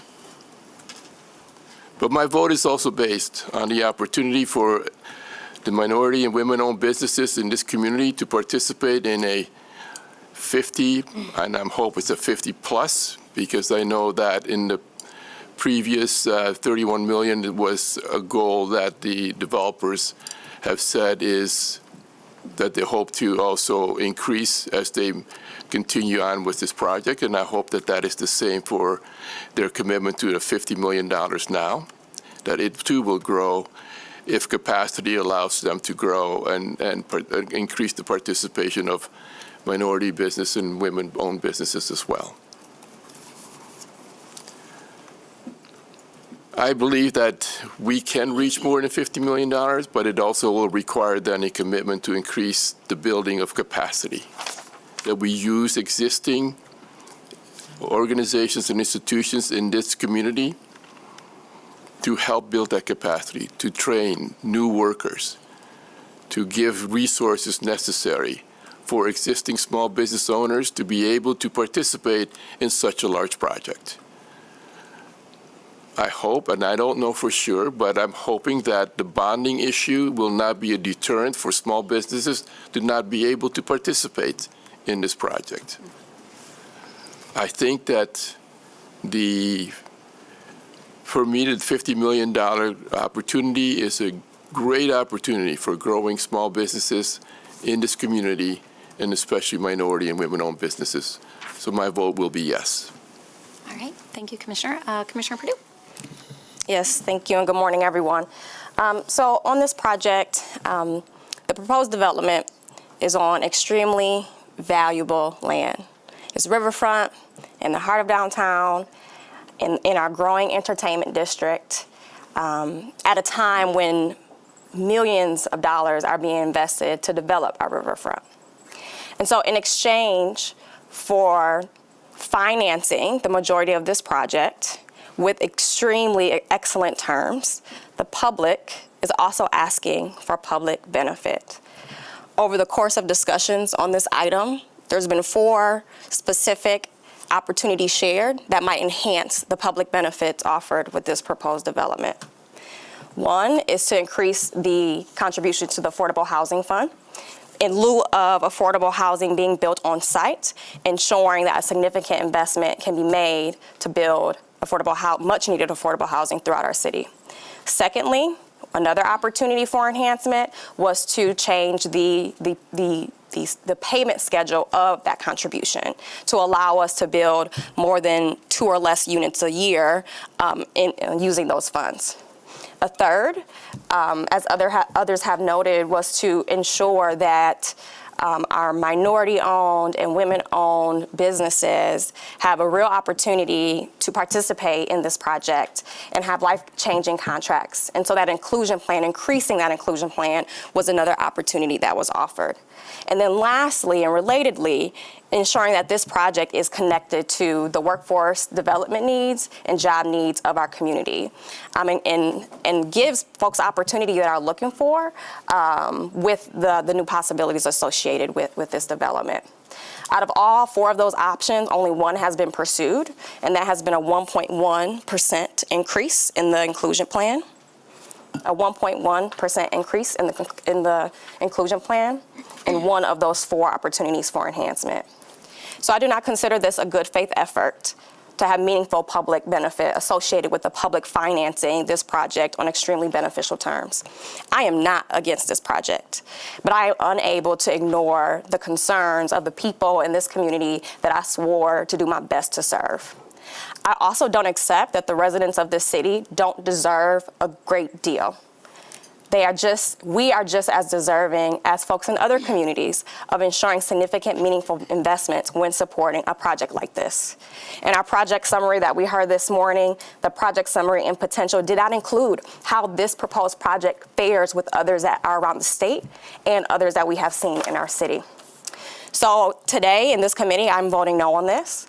However, we've talked about those 4 opportunities for enhancement, and if between now and this evening there's additional movement in that area, I would be happy to revisit my vote. Again, I'm not against this project, but we must ensure that there is significant public benefit for public financing. I've heard from all of my colleagues that might not seem of interest to you, but I ask you all directly to reconsider. And with that, I look forward to tonight, and I look forward to continued conversations and opportunities to truly benefit our entire city with transformational projects like this. Thank you. Thanks, Commissioner. So I'll add my comments, and then I'll call the question, and I'll just add a few things. I'll try not to be redundant. For all my years on this commission, we have consistently leveraged brownfield incentives and other type of incentives, whether it's NEZs or OPRAs, to transform blighted and underutilized spaces in our city, both downtown and in our neighborhoods. And if you look around our city and the history of those incentives, and Sarah, I appreciate that you said carrots, because a lot of what we've done around this table historically has been to come alongside and partner with developers to move the needle forward and to find ways to support a project that will have significant positive impact on our community in multiple ways. And if you look at the history of some of the projects in this community, I think we have a great track record that we should be proud of. There's a lot of projects in this city that would not exist today had we not supported them with incentive dollars and with brownfield tax incentives, including Studio Park and Corwell. They may not even be downtown had we not come alongside them and partnered with them. And then we all know of projects in our own neighborhoods. And I do believe that those have contributed to increasing the vibrancy. They've all created jobs. Many of them have added much-needed housing across price points, which is what our city needs, and we know that. And it's increased our income tax base. You look at our income tax revenues from 10 years ago compared to what they are today, year over year we've seen increases. And I believe it's because we historically have been willing to forego property tax or other types of taxes, knowing that we are an income tax-based city. which again, the commissions after some of us are gone, you'll have income tax dollars to be able to decide what to do with, because those are flexible general fund dollars. And you can choose to put more money into affordable housing, to support micro-local businesses, to support minority-owned businesses to open up in retail spaces. You look at the impact that this project has on our city, and I believe it does have a significant positive impact. You're taking a piece of property that is privately owned, that has been a vacant parking lot for years, that is very difficult to develop, and it is going to be transformed, and it's going to meet the goals that this body, the master plan, and our GR Forward plan, which is the master plan for our downtown, clearly sets out to meet. It checks all the boxes: mixed use, access to the river, public green space, connecting trails, adding jobs, adding houses. So I believe it's more than just the one or two components, but looking at it holistically, I believe that this project is going to have a positive impact on our community. And just like a project on Leonard Street, where the West Side CIA weighs in on whether they support a project or not.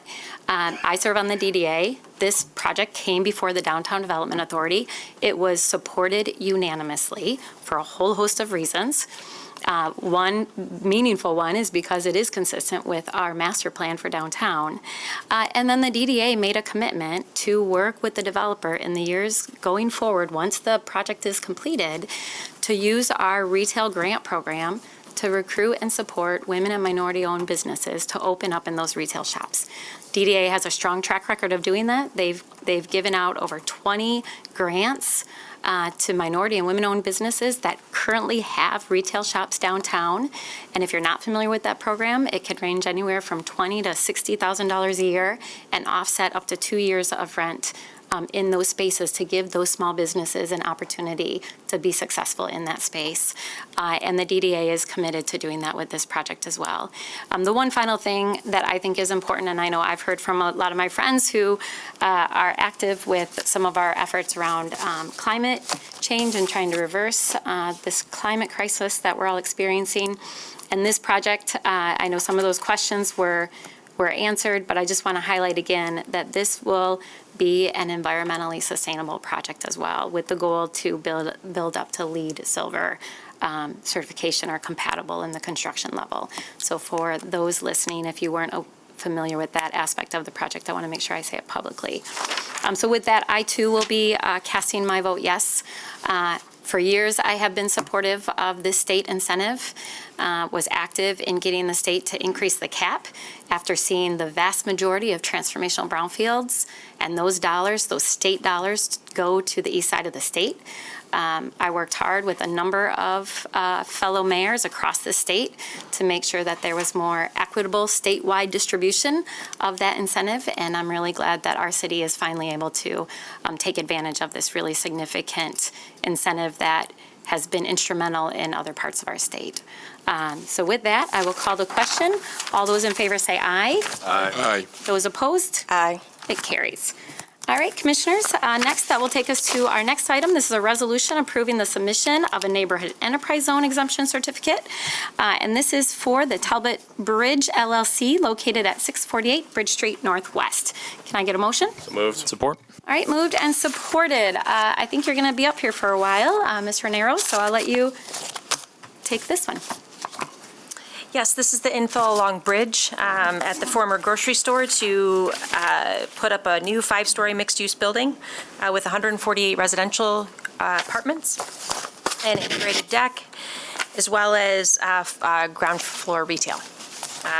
This is meeting investment criteria that's putting it at the cap on the 15 years for the NEZ. I'm happy to answer any questions. All right, again, this project has come before us in Economic Development Project Team. It also came before the Brownfield Authority. I know First Ward Commissioners are very familiar with this. West Side CIA weighed in.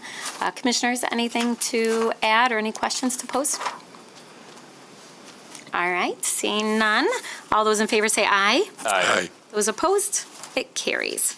All right, next that will take us to a resolution approving the submission of a neighborhood enterprise zone exemption certificate application. And this is for the project located at 301 Leonard LLC at 385 Leonard Street Northeast. Can I get a motion? So moved.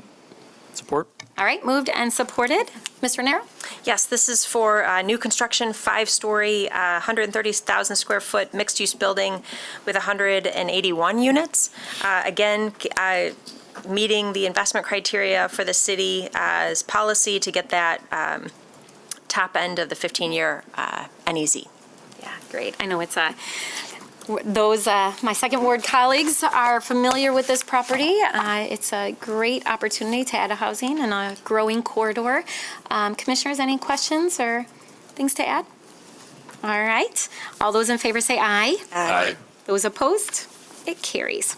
All right, next that will take us to a resolution approving a Brownfield plan amendment for a redevelopment project, and this is located at 975 Ottawa Avenue Northwest. Can I get a motion? So moved. Support. All right, moved and supported. And another Brownfield plan before us.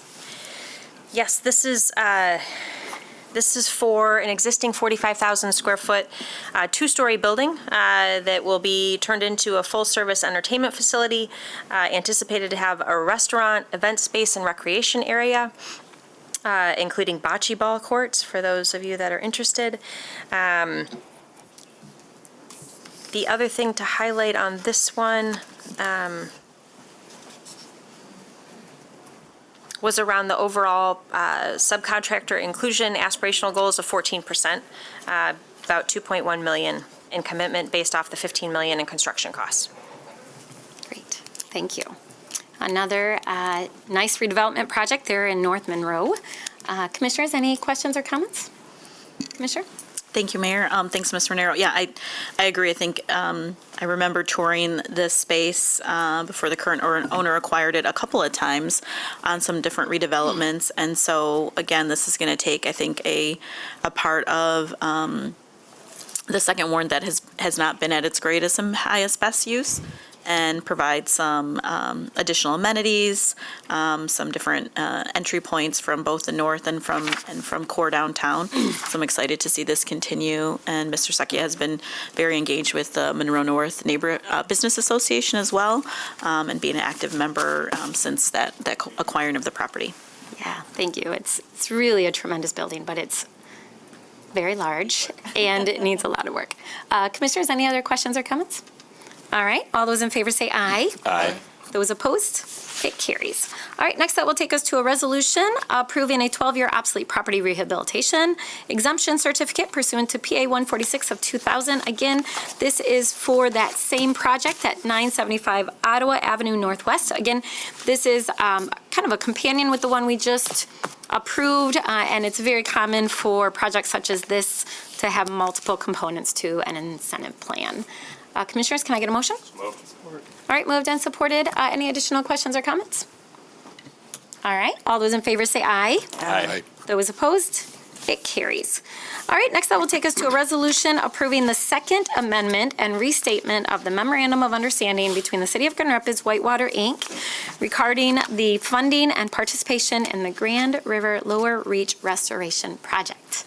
Can I get a motion? So moved. Moved and supported. I'm so glad to see this come before us today because I feel like I've been working on this project for 15 years, which I have actually. Ms. Smith, it's a different presentation than Grand River. Sorry, update.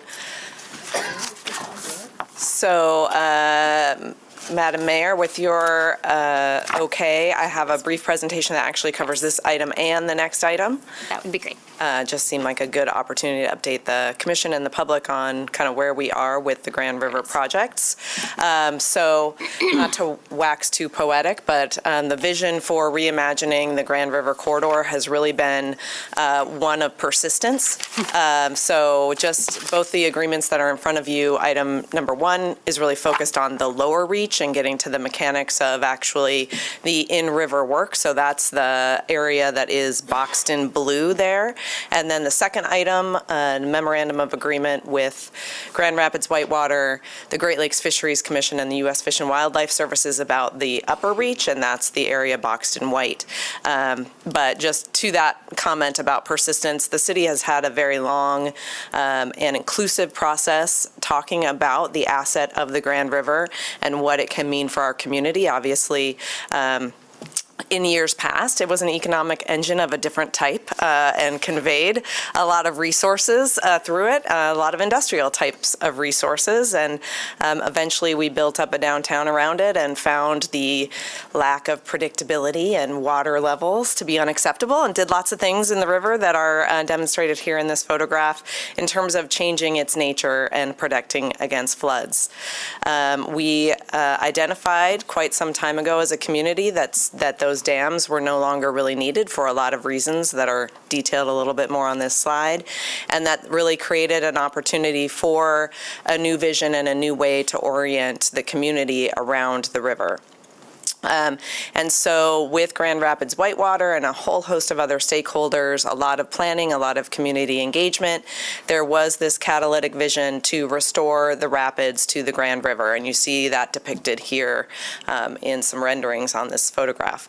And you really heard today through a lot of actions that you've had both at the Community Development Committee and today at the Committee of the Whole around how we continue to see investments based on, I mean, I could say on your behalf, based on, really willing to reimagine how the river relates to this community and what kind of asset it provides in the future. So again, not to belabor the point, but you have, through planning and zoning, created a lot of expectations about orientation to and activation of the river and connectivity to the river.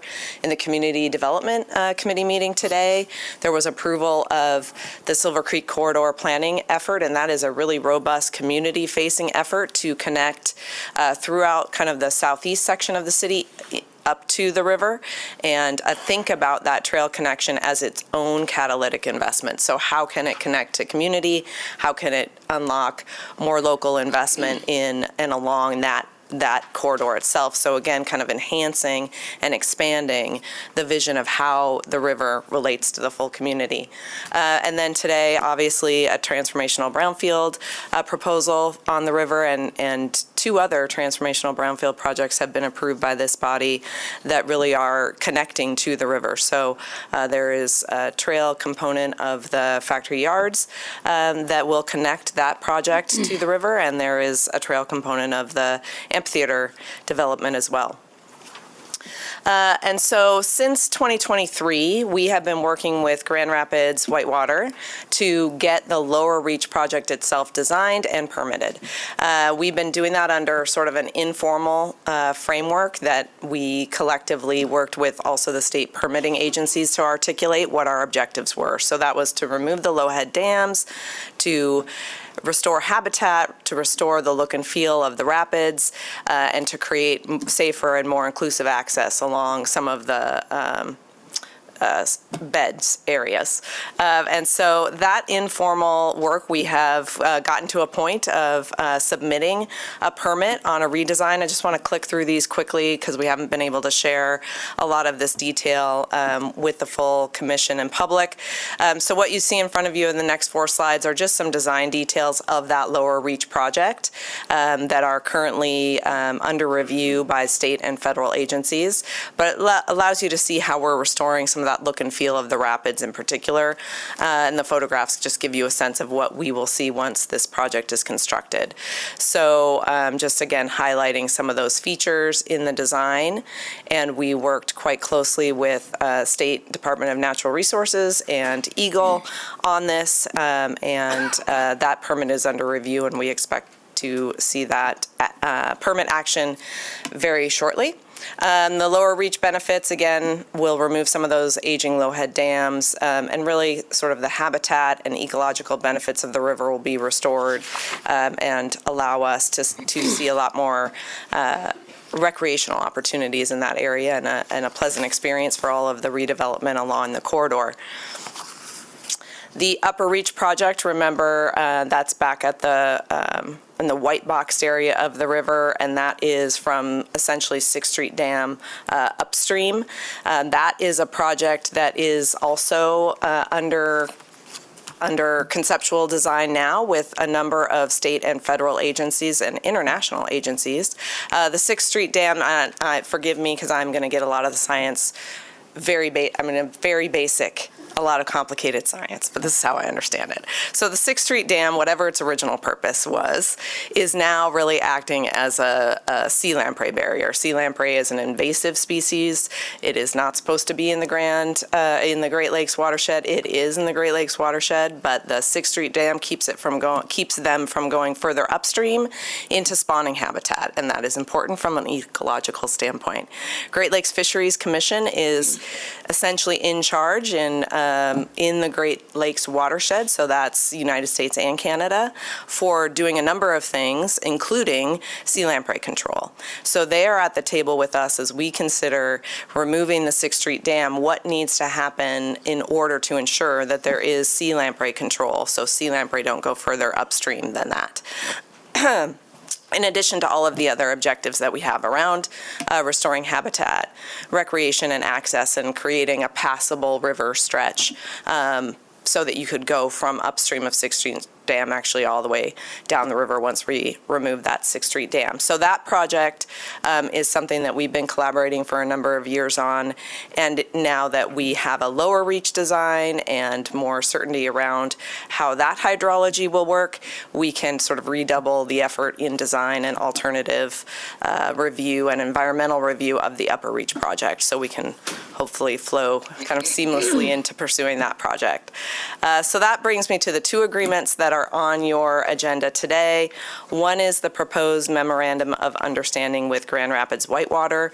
That is largely focused on the lower reach work. So again, I noted that we've been sort of informally working since 2023 with Whitewater. We had an MOU with them prior to 2023, and we're reinstating that for the most part. It's really appropriate to enter into that now as we anticipate getting our necessary permits in order to construct the Lower Reach project. The city will be going out to bid. Grand Rapids Whitewater has funding commitments and raised a number of funds, and so we need an agreement that explains how those funds will flow, how the project will be managed in a more formal way, so that we can be prepared to go out to bid for that and have all of our necessary ducks in a row, if you will. So many of you that were on the body in 2019 when the MOU was originally adopted, a lot of that has been updated to current state, but the roles and responsibilities are largely the same as what was agreed to in 2019. There is a city financial commitment of $2 million to the project. That remains unchanged. We have been following that and contributing that over time, and our staff support as well.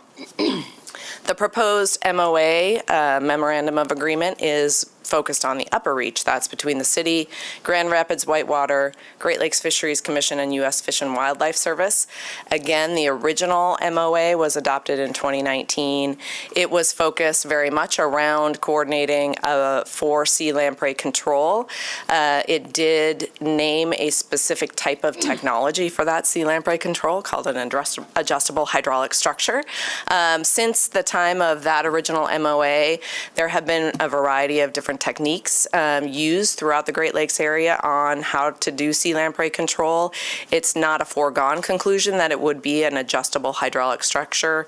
So this update really updates some outdated provisions of the MOA. It takes advantage of what we've learned pursuing the Lower Reach project in terms of how to collaborate and coordinate both internally amongst all the project partners, but also with the state permitting agencies. So we're trying to take advantage of some of that. This MOA really focuses on the Great Lakes Fisheries Commission leading through an environmental review process at the federal level, how the city and Grand Rapids Whitewater will coordinate on developing those alternatives that are reviewed as part of the environmental process, and then anticipates once a preferred alternative is selected that we would have further agreements that would go into detail about, all right, now that there is a preferred project, how's permitting going to be handled, how's funding going to be handled, how is operations and maintenance going to be handled. So this sort of goes into detail on getting to that phase, and future phases will require more further agreements. So with that, I am happy to answer any questions you have about the two agreements in front of you. All right, thank you. I'll make a couple comments and I have a couple questions. One, I want to give a shout out to our partners at Whitewater. Matt Chapman's here today. He's the executive director of Grand Rapids Whitewater. I think I see, is that Chip back there? No? Okay. Any of your board members here, Matt? Okay. Just want to tell them thanks as well for their work and partnership. This has been a long time coming. It was over 10 years ago. This project was designated as a federal urban waters project. That was when Mayor Hartwell was around this table. And I went with a group as a city commissioner to DC and talked about the importance of this project. And I also want to just publicly say thank you to not just Whitewater. They've been a key partner with us. I see Mike here from city staff. He's worked on this project a long time. But the funding has really been a collaboration as well. So this project, the lower reach, as well as we're working on this with the upper reach, has received state funding, federal funding, county funding, city funding, and then a number of private donors in this community have contributed millions of dollars. One of the early contributors were and continues to be the Wegge Foundation. They have been around the table for this project since its inception, quite frankly. And so a lot of time and energy, even though we don't see it publicly, a lot of work has gone into getting us to where we are today. And I want to thank everyone who's been involved. We were excited to see the muscles moved, just a few short months ago. That really frees us up to start the project. And so my two questions are just an update on timeline. I think that's what I hear most often related to this project. People say, you've been talking about this for years. Why isn't anything happening? And just like that presentation, you can get in the weeds real quick and make it way more complicated than most people want to hear. So can you touch on where we are right now when it comes to timeline? Yes, the MOUs are important. I'm glad to see them both before us, both with the MOU with Whitewater as well as the Upper Reach. So I know some of my colleagues know that I've been co-chairing a committee with Secretary Lamb from the Great Lakes Fisheries Commission for the last 9 years, working on the Upper Reach component of this project. Now it's Secretary Gaydon. That work will continue with Mayor-elect LeGrand until hopefully this project is done. But when it comes to where are we with Eagle permits, I thought the bids were going to go out already. Are they teed up to go out soon? And are we still hoping to be in the water for the lower reach next year? Yeah, I'll start with the last one. Yes, we're still hoping to be in the water next year. And both the Eagle permit and the going out to bid are sort of a couple last dominoes we need to fall. So Eagle coordinates the permitting at the state level. We've had good feedback from them. We don't anticipate any other changes from them. They need FEMA action called a CLOMAR. Yeah. I have sitting on my phone what that means, but I forgot to bring my phone over with me. So if you need that acronym spelled out, I can follow up with that, or Mike Stahl could just shout it out from the audience. But there is an action needed from FEMA, which is the last domino for Eagle to issue our permit. We also need federal permitting. The most probably important of that is the NRCS, so Natural Resources Conservation Service, to review some of the environmental information because they are anticipated to be the key federal funder. So that's the kind of second big domino to fall into place. We are in contact, and by we I mean Mike Stahl and Karen Farrick are in contact really much almost weekly with our federal partners to say, when's that coming? We really want to see that Eagle permit issued this month. So we're working on it.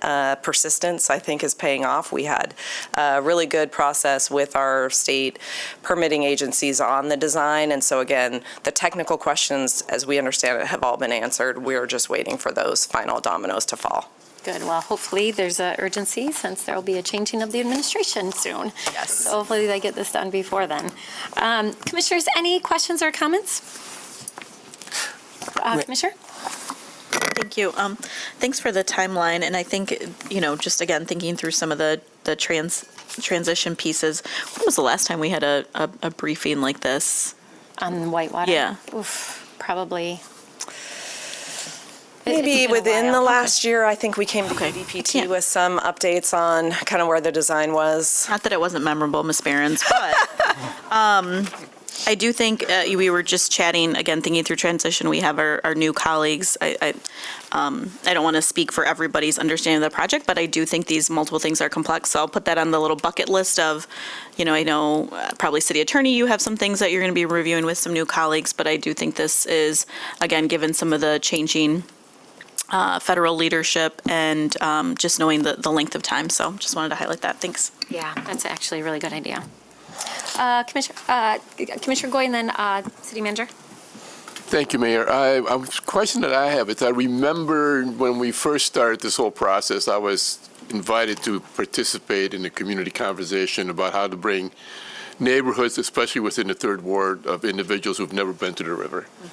What efforts, how has that effort been going, and is it still ongoing, or what are we doing to ensure that the awareness of all these things is made available to individuals who have historically not enjoyed the benefits of the river? I'm happy to follow up with more detail because I don't want to give short shrift to all of those efforts, but there has been programming and you hear about that, and maybe I'll nicely ask David to include a little bit of detail when Parks does their update soon, but there is a lot of programming about access to the river for families and others to get on the water, and lots of ways that we're trying to support that sort of access. We are also in partnership with DGRI on the Grand River Greenway work and the Oxford Trail and the Silver Creek Trail that I just spoke to, very engaged with the community about sort of what do these trail enhancements really unlock for your neighbor. What are you hoping to see there? Lots of work with our OEE, of course, on kind of access to some of the work itself, the construction work itself. So those would be my high level, but happy to give a more detailed report separately through the manager to the commission.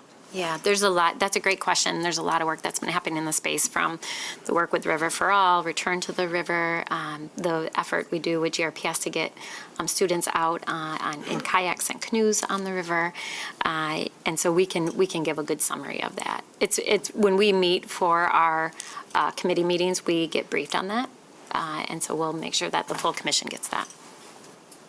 Well, I appreciate that because I think sometimes, it gets forgotten in the business of everything else that goes on. But I think this, as a city, and as our commitment to being a welcoming city for everyone, there may be some intentional efforts that we need to focus on ensuring that the neighborhoods that are historically not participating in this asset of the city is made aware for those opportunities. Yeah, I appreciate that. And I know Whitewater has done a lot of that as well with bringing in students from GRPS to learn about the different aspects of the project, including just most recently when we had biologists out there moving mussels. I know a lot of students came and learned about endangered species. I see Mike shaking his head, as well as they were able to talk to both the biologists and the divers, which was pretty cool. So we'll get that for you. City Manager? Thank you, Mayor, and thank you, Ms. Behrens, for your overview. I must say that we did consider placing some of the more slides in the deck to highlight some of the trail connectivity throughout the city, but he wanted to make sure there was brevity in the presentation and focus on the agreements at hand. But that certainly is not an afterthought, and we are continuing to do that, and there is a commitment, and matter of fact, based on items you already approved this morning for further design of some of the trail connectivity outside of downtown area. I do also, just to emphasize, this remains yet another transformational, generational project, as the mayor said, and I think while it has long been envisioned, much of the progress has been accelerated since we withdrew the initial permit, that we were having several challenges in getting approved, and I do want to thank our partners for allowing us to have another mulligan, if you will, and try to get it done. And I want to thank Ms. Behrens personally, who has provided a lot of leadership to the project, along with our city engineer, Tim Bergman. We already recognize Mike Stahl in their due diligence to really accelerate some of the things that have been long been held up in permitting. And it's without saying that it didn't just happen because we just wish it to happen. Mayor, you advocated quite a bit in Lansing, and I was part of those meetings and ensuring that this was important part of our recovery activity from the pandemic. And I think part of the things that we're speaking of these projects in the abstract, and these were really opportunities for us to recover strongly from what has been a pretty hard recession from our community. And we planned much of these during the recession. So it's nice to see us continuing to move with our recovery plan and having some of these projects continue not only in this on this dais, but we will still be working on them in months to come. All right, Commissioners, any other questions or comments? All right, all those in favor say aye. Aye. Those opposed? It carries. Next, we'll take us to the item that was already discussed by our Deputy City Manager, Ms. Behrens. It's a resolution authorizing execution of the Second Amendment and restatement of the Memorandum of Agreement for the Grand River Upper Reach Project with the Great Lakes Fishery Commission, Grand Rapids Whitewater, and the U.S. Fish and Wildlife Services. Can I get a motion? So moved. All right, moved and supported. Any last comments? All right, I'll just say again how much I've appreciated getting to know and working with all the folks at the Fish and Wildlife Service as well as the Great Lakes Fishery Commission, and just really grateful for their support of this project and moving it forward. So with that, I'll call the question. All those in favor say aye. Aye. Those opposed? It carries. All right, Commissioners, last that will take us to a resolution providing for the publication and setting a date to consider adoption of the proposed amendments to Article 5, Taxation of Assisted Lower Income Housing of Chapter 9 of the City of Grand Rapids Code. Can I get a motion? Moved. All right, moved and supported. We have Ms. Bohach here to tell us about this item. However, Commissioners, we had a lengthy conversation at our recent retreat, giving some direction to city staff to bring this back forward before our body today. And so that is what we have before us. Again, this resolution is to schedule December 17th for consideration of adoption of this ordinance change. So with that, I will start with Ms. Bohach, and then I'll turn it over to my colleagues for questions. Welcome. Thank you. So yes, this would establish the date to consider the ordinance for December 17th. And this has been a discussion you've had for a little bit now. There's a PowerPoint. Looking at our current pilot ordinance, which is what's commonly referred to as our pilot ordinance, payment in lieu of tax exemption payment in lieu of taxes for low-income rental housing projects. And our ordinance has been in place since 1968. It was most recently amended in 2018 through our Housing Now policy changes that created the option to make a contribution to the Affordable Housing Fund with a portion of those payments. State enabling legislation has allowed pilot to be put in place for workforce housing projects, and that's what we brought forward to you as initial recommendations of how to put that into the ordinance, an approach for that at the end of July. Then we came back to you at your work session on November 13th, where you had a more opportunity to discuss that and provide more direction to staff and what you'd like to see in the ordinance. And what we have brought to you today is consistent with that feedback. And so some high-level summary of the items in that include, of course, changing the title and then establishing the provision for tax exemption and payment in lieu of taxes for workforce housing projects for households that have incomes that don't exceed 120% of the area median income. It adds sections of definitions that were not in the ordinance previously, and again, establishes workforce housing at that income level. Establishes an investment threshold of at least $25,000 per unit for the development or rehabilitation of rental projects, and a cost that equals or exceeds the assessed value for owner-occupied units. I guess I should back up and say that it also includes not only rental projects, but owner occupancy units as well at your request. It updates the voluntary contribution option to the Affordable Housing Fund for the low-income projects that are typically through the LIHTC program at the state. So changing that contribution from 2% to 3%. It establishes the service charge and voluntary contribution to the Affordable Housing Fund for the rental workforce housing projects on a tiered scale, which is 10, 8, and 6%, and owner-occupied units at 10%. It also then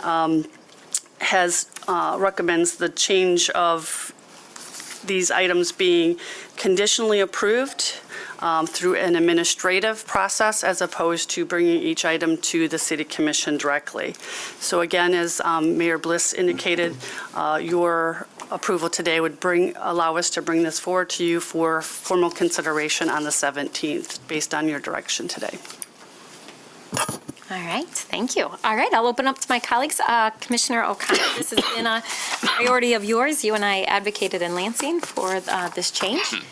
So go ahead. Yeah, thank you, Mayor, and thank you to Ms. Bohach and her staff for working on implementing the changes that we have had discussed and suggested. I do think, again, as we talk about housing as the number one priority, this is, I think, a pretty substantial tool that actually can move the needle, and I'm really encouraged to consider it for, existing projects, for single-family ownership opportunities, which I've, spoken to a couple of nonprofit housing developers who, we're really hopeful that we could make that change because they see a significant opportunity, with your home being the number one wealth creation device in your life, the ability to get folks into a home that they can afford while receiving some benefit is critical.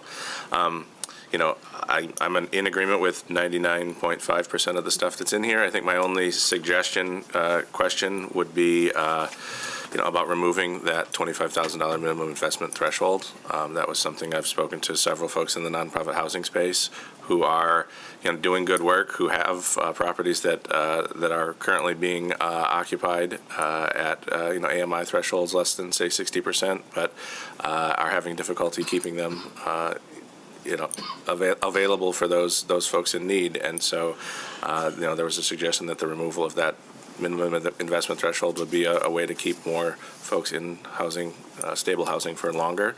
So I would like to see that removed from the final ordinance to get rid of that minimum investment threshold. I think it will have a significant help in keeping opportunities affordable for folks.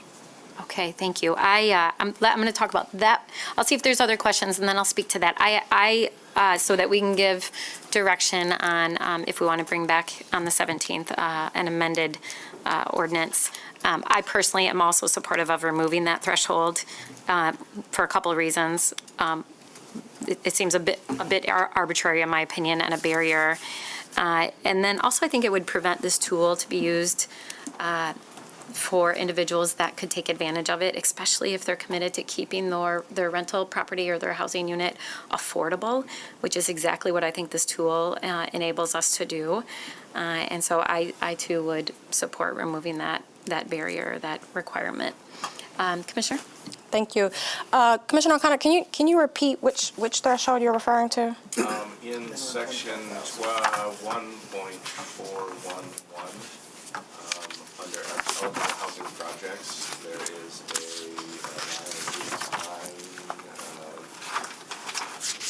under section B, workforce housing projects, rental projects, projects that are being developed or rehabilitated for workforce housing rehabilitation costs must total at least $25,000 per unit. So I'd like to remove the $25,000. At least $25,000 per unit. Mm-hmm. Okay. So for clarity, so there would be no minimum investment required to get the abatement? If you meet the remainder of the requirements that relate to affordability factors, correct. And I would argue for rental properties, if they're certified, then we know that they potentially don't need additional investment to bring them up to code if they're certified. So I would hate to see a property owner feel like they have to invest up to $25,000 in order to take advantage of this if the unit doesn't need it. And then if it then creates a unit unable to stay affordable. And so I think, and again, I said this at our workshop, and I'll say it again, to me, let's create as few barriers as possible to hopefully have this tool used by, across our city, by as many individuals who can use it to maintain affordability. And then if there are issues, the commission can come back and make changes.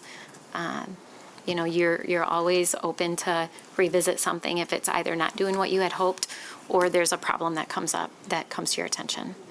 So go ahead, Commissioner. Thank you. I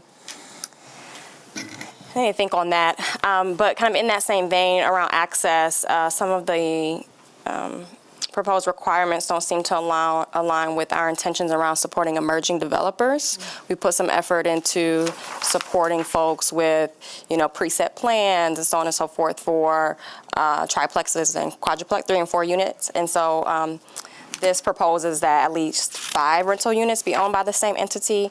So I'm not sure, is that on one site or across sites is a good question, but I wonder how we might, kind of in the same vein of inclusion and making sure folks who need this can access it, particularly our emerging developers, if we might lower the threshold on the number of units required for ownership. But can you speak to if so some of the parameters we're also trying to create some, and I hear what you're saying in terms of wanting to eliminate any barriers so that everyone can access this, but it was also trying to create some barriers because of the volume that it could generate and the ability to actually manage a program and be able to monitor and you know, ensure compliance over a 15-year period. So we're trying to put in place some parameters and also looking at an investment. So it's not just about creating affordable units, but it's about ensuring that we have quality affordable units. So that was some of our recommendations of what we brought forward to you. But again, you know, we're here to get your direction from here. Yeah. So for that, for B1B, projects that include at least 5 rental units owned by the same entity, is the intention to be on one spot, like a 5-unit or more? No, it would. So we looked at, again, bundling properties. It could be scattered site properties, but if you're concerned about someone who wants to do a duplex, right, that would be 2 units. So we would have to change that threshold. I'd be interested in adjusting that so our emerging and mom and pop developers can have access to this tool. Yeah, I would support that as well. City Manager, did you want to make a comment? Yeah, just making sure there's consensus around that as we look to bring it forward. Seems like there is. And then the other, just out of disclosure, so when we were at the retreat and highlighting the pilot program with that minimum threshold, while we didn't hear any feedback that day, there was discussion since then that I've received highlighting this and did share that with the staff. And as Ms. Bohaj said, it was about efficiency and ensuring quality, that we would not get small projects that would qualify for the pilot. But in hindsight, the staff also, I believe, and Ms. Bohaj can attest to this, as we looked at other communities, we were the only community with that level of minimum threshold. Is that correct? Yes, but also we've taken a lot of time in looking at, so it's easy to talk about this conceptually. It's very difficult to put the words on paper that's able for implementation. And I think we're the only community that really were looking very deeply at implementation to make sure that we can implement what's being proposed. And so when we had conversations with other communities, oftentimes asking them questions, they'd say, oh, that's a really good question. We haven't thought about that. And we were trying to, you know, sort of get ahead and figure out a lot of scenarios that may come forward so that we didn't have unintended consequences. So I'll just say if the threshold, I think certainly we want to provide opportunity. First of all, we want to provide housing, affordable housing, and then we want to provide, as you said, access for emerging developers. And if that happens to result in additional or unanticipated administrative burden, what we will do eventually is just come back to this commission asking for whatever staffing resources would be needed in order to meet the demand, should that create any unanticipated demand. Yeah. And I go back to the hopes we had for this legislation. And I think it goes back to what's in under the first section. You know, ultimately, this gives us a tool to maintain affordable and workforce housing for a period of up to 15 more years, and to support those housing units to stay affordable.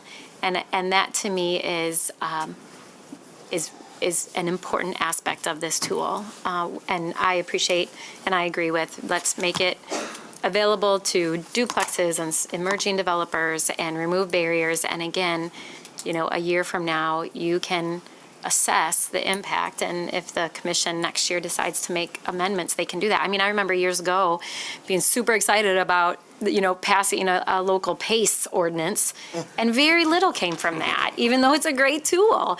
So again, I think sometimes around this table, we pass resolutions and ordinances in the hopes that we'll see a significant impact, and sometimes that doesn't materialize because we make it so restrictive, or we make it a very difficult hoop to jump through. So, Commissioner? Yeah, I just wanted to also, I'll support the removal of the 5 units, and, you know, I also be supportive of an additional staff person when, in fact, the volume of workload gets there. That's a good problem. Yeah. I'll come stand on that side of the dais and express my support. I'm going to hold you to that. No, you won't. I know you. All right. Go ahead, Commissioner. Thank you. So I heard City Manager asking about some consensus, so I'll say those two proposed amendments I would be supportive as well. I do think, you know, to your point, I'm hearing both City Manager talk about potentially increased volume. I'm hearing you, Mayor, about what are the things we want to do, right? We're just talked about, you know, some of the things that we've done in the past around accessory dwelling units. So kind of think about those things. I think we could use our data from either those that have applied to the Affordable Housing Fund, those that have come out and sought services at our planning and economic development departments to give us a sense of what we think that volume might be. I think we do have some precedents for that as it relates to increase in development in our in the development center and planning. So last year, where we were thinking more of that on the, it was across all of development, but thinking probably more so on the commercial side, and we heard some of those. So I think that would be an appropriate response on this side in terms of residential build. So I just wanted to add those two pieces too. Thanks. Yeah, thank you. Really good points. Okay, Commissioners, any additional? Commissioner Goy? I'm in favor of the recommended change amendments to this, but I'm also concerned about making sure that there are protections in place, because unfortunately we may have some property owners who may abuse, you know, our generosity in some of these things.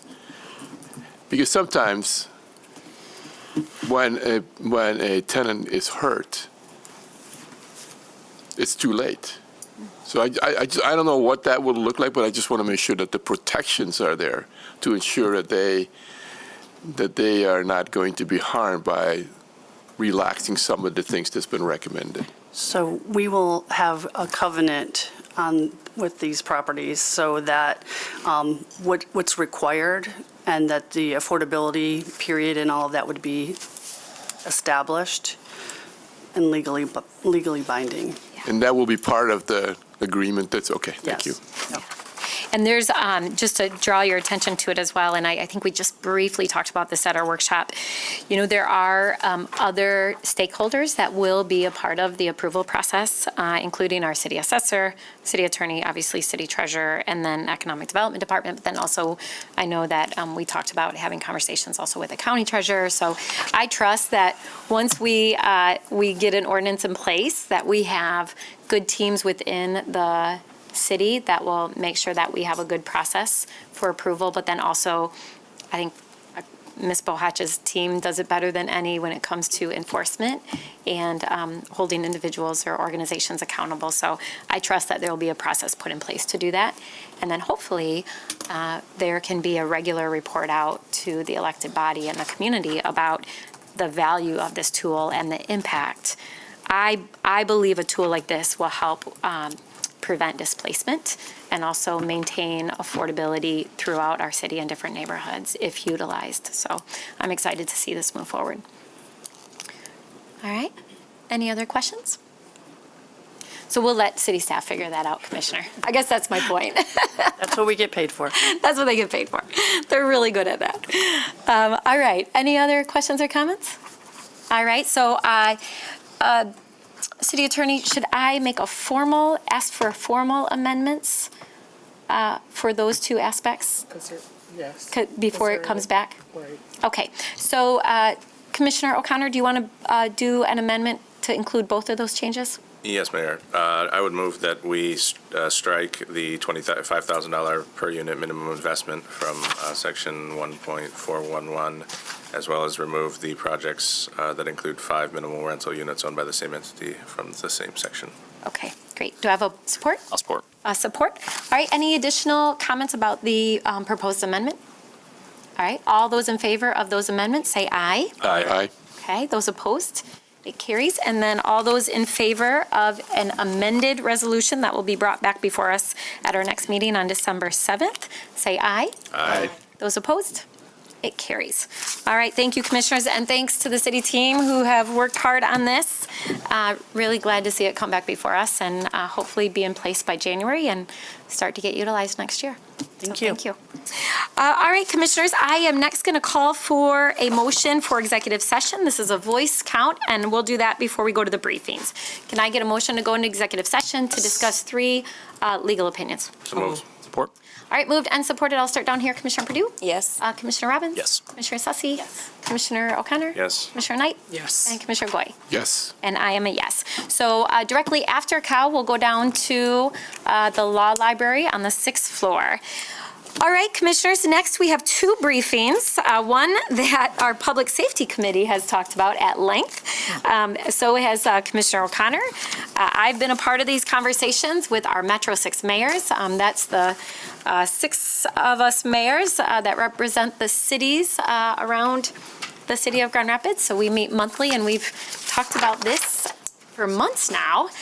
We also had a meeting with the county as well as the DNR. And I'm excited to see this recommendation come before us today after lots of conversation about the problem and the problem that we're trying to solve. So with that, I'll turn it over to Mr. James Hurt, who's been engaged this whole time for however many months. I feel like it's been months. So take it away, James. It's been a year and a half, Mayor. Oh, goodness. Yes. Time flies when you're having fun. Yes. Yeah, thanks. Well, good morning, Mayor, Commissioners, City Manager, City Attorney, Deputy Clerk. I'm here today to bring forward a recommendation that's coming from our Public Safety Committee. We talk about wildlife management. More specifically, we're talking about deer population in the city. As the Mayor indicated, this has been a topic we have had conversations on for a better part of a year and a half. Just to give you a little bit of background in terms of the value system that we abide by, we try to share our ecosystem with our urban wildlife, which includes deer, turkey, squirrels, whatever that may be. We aim to coexist with these animals in our city. What I can tell you, over the last probably 2 years, the number of concerns raised by residents on the number of deer that are in various parts of our city has increased dramatically. I personally have talked to a number of residents where they would typically see 2 or 3 maybe browsing in their yard, and now they're seeing 8, 9, 10 of them browsing and then laying around in their yards. It's become sort of a nuisance for them in terms of vegetation that they're eating in their yards, their hospices, their trees, not to mention the number of car deer accidents that we're having in our city. So this is really a public safety matter as well as a nuisance issue that we've been trying to wrestle with. As the Mayor mentioned, we've been talking about this for over 2 years with our regional partners, the Metro 6 cities, as well as Kent County. And those conversations continue to move forward. So here's just a little bit about the partnership that we've established. The Metro 6, as well as Kent County, has been working to develop an integrated system, an approach to handle the deer population in the entire county. So this isn't just a city of Grand Rapids matter. This is a county-wide situation that we're talking about. I know I may have mentioned this before to you in the past, but Kent County is the #1 county in the state of Michigan for car deer accidents. It has the most car deer accidents in the entire state. Last year, I think it was 2,250. Most of those are actually happening outside our city. So it could be related to the speeds. It could be related to the freeways. But if you're going down Burton Street or you're going on Lake Michigan Drive and you're doing 40 miles an hour and you happen to hit a deer, the damage is probably not as extensive if you're on the freeway. So we've been talking about this in terms of solutions that we could have for all the stakeholders throughout the entire county. You might have saw recently in the news, Grand Valley State University has been under contract to start looking at surveying the population. That's not only in the city of Grand Rapids, but it's the entire county. That surveying work has begun. You may have seen a survey that Kent County has sent out electronically to residents. They sent out 93,000 of these surveys. I understand that the results are coming in. And the last check I saw was somewhere in the range of 25 different municipalities are getting responses. So we're getting some good feedback there. All this data that we're collecting that I'll show you a little bit on the left side of the screen will be reviewed in 2025 with all the stakeholders, what kind of public policy will be coming forward. So each jurisdiction may end up having something a little different, but I'm here today to talk about one measure that the Public Safety Committee is interested in. The two maps that you see on the left side of the screen, the one on the far left is the entire county. And I may have mentioned this, I know certainly did at the Public Safety Committee. The Public Works Departments throughout the county have begun tracking where they're picking up deer carcasses. Not just the car deer accidents, but where they're actually picking them up. So you can see the red spot is the hot spots throughout the county, and then the illustration to the right is the city of Grand Rapids. I don't know if this is a surprise to most of you. You kind of have an idea where the deer populations may be, but northwest, northeast, southeast is really where we're having areas where the population is greater. So here's just a couple of quick examples of what I would call deer hunting programs throughout the state. So Kent County actually has a deer hunting program in 3 of their parks. They've been doing this now for well over 20 years. It's an archery for deer and turkey. They don't do anything in terms of private property, but the 3 parks that they have are predominantly forested properties that have no recreational activity happening on the site, and they're next to agricultural fields. So no walking or biking trails, no active recreation happening. Happens every year in terms of they follow the DNR seasons, and each of the locations has 15 permits that they offer. Another one that I studied pretty extensively was Meridian Township, which is just north of Lansing. They've been doing this now since 2011. They have a very successful program, not only on public and private lands. It's an archery deer hunting program only. As you see on the screen, they had 6,700 hunters in 2023, and they removed 141 deer. Their program includes a background check, a proficiency test, and training to participate from all the hunters that are in the program. There's a program through the Michigan Department of Natural Resources called the Deer Management Assistance Program, where the permits that they could issue would be to a municipality where we could offer those out to hunters if we were going to do some sort of a hunt on public land. It also applies to private land, so we would be the ones receiving those permits and we would be distributing them. It's restricted to antlerless deer only. Hunters would not necessarily need to use their own personal license. These would be the tags that they would use. We would purchase those for distribution. I've had contact with the DNR. They've sent me the application. If we are interested in moving forward with something on our property, this would be something we would fill out. So what are the available options to us in Grand Rapids? I talked about private property and public property. So currently, you could do archery hunting on public and private property in the city. Landowners have to make arrangements with hunters if they wish to do that. Having private property as a successful deer management plan is a key component. The DNR recommends a minimum of 3 acres on a parcel. Now, it could be a long skinny parcel, it could be a wide parcel, but it would be something where they would want to provide safety, not only to their adjacent property owners, but to any, folks visiting. So on the public property side, again, archery hunting is currently allowed. So the direction of the Public Safety Committee, they gave direction to look at a potential pilot hunt for this season. Staff went back, we started looking at options of what that would look like. We spoke with the Blandford Nature Center because they have a large amount of property. They have a large number of deer population on their property. They were not really receptive to having any kind of hunt on their property. So we looked at what properties the city currently owns. We identified a couple. But we want to make sure that we're providing safety, we're providing, taking care of potential liability, and where there was not any active recreation taking place.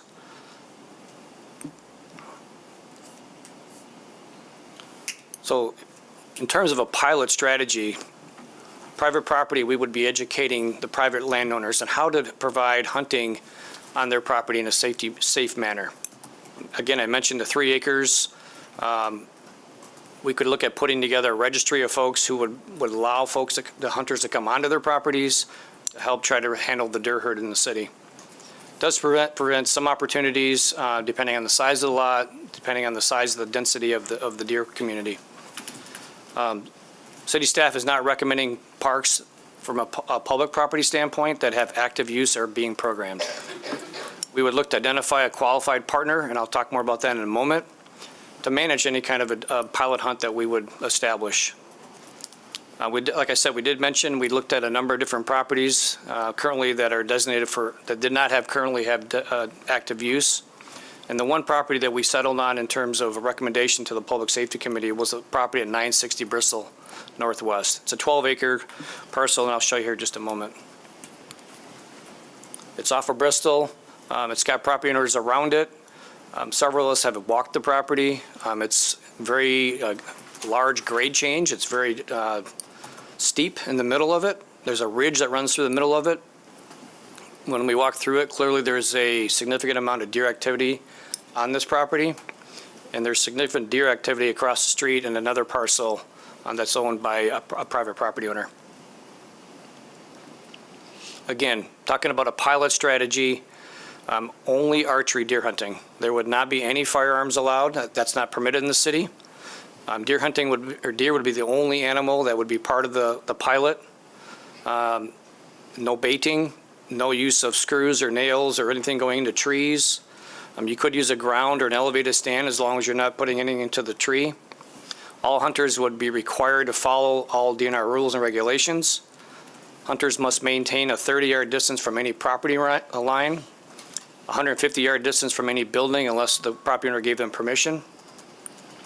Any wounded animal that happened to travel off the property, the hunter would be required to get permission from the property owner to be able to go in and retrieve that animal. Each hunter would be required to sign a waiver, identification, hold harmless document prior to hunting.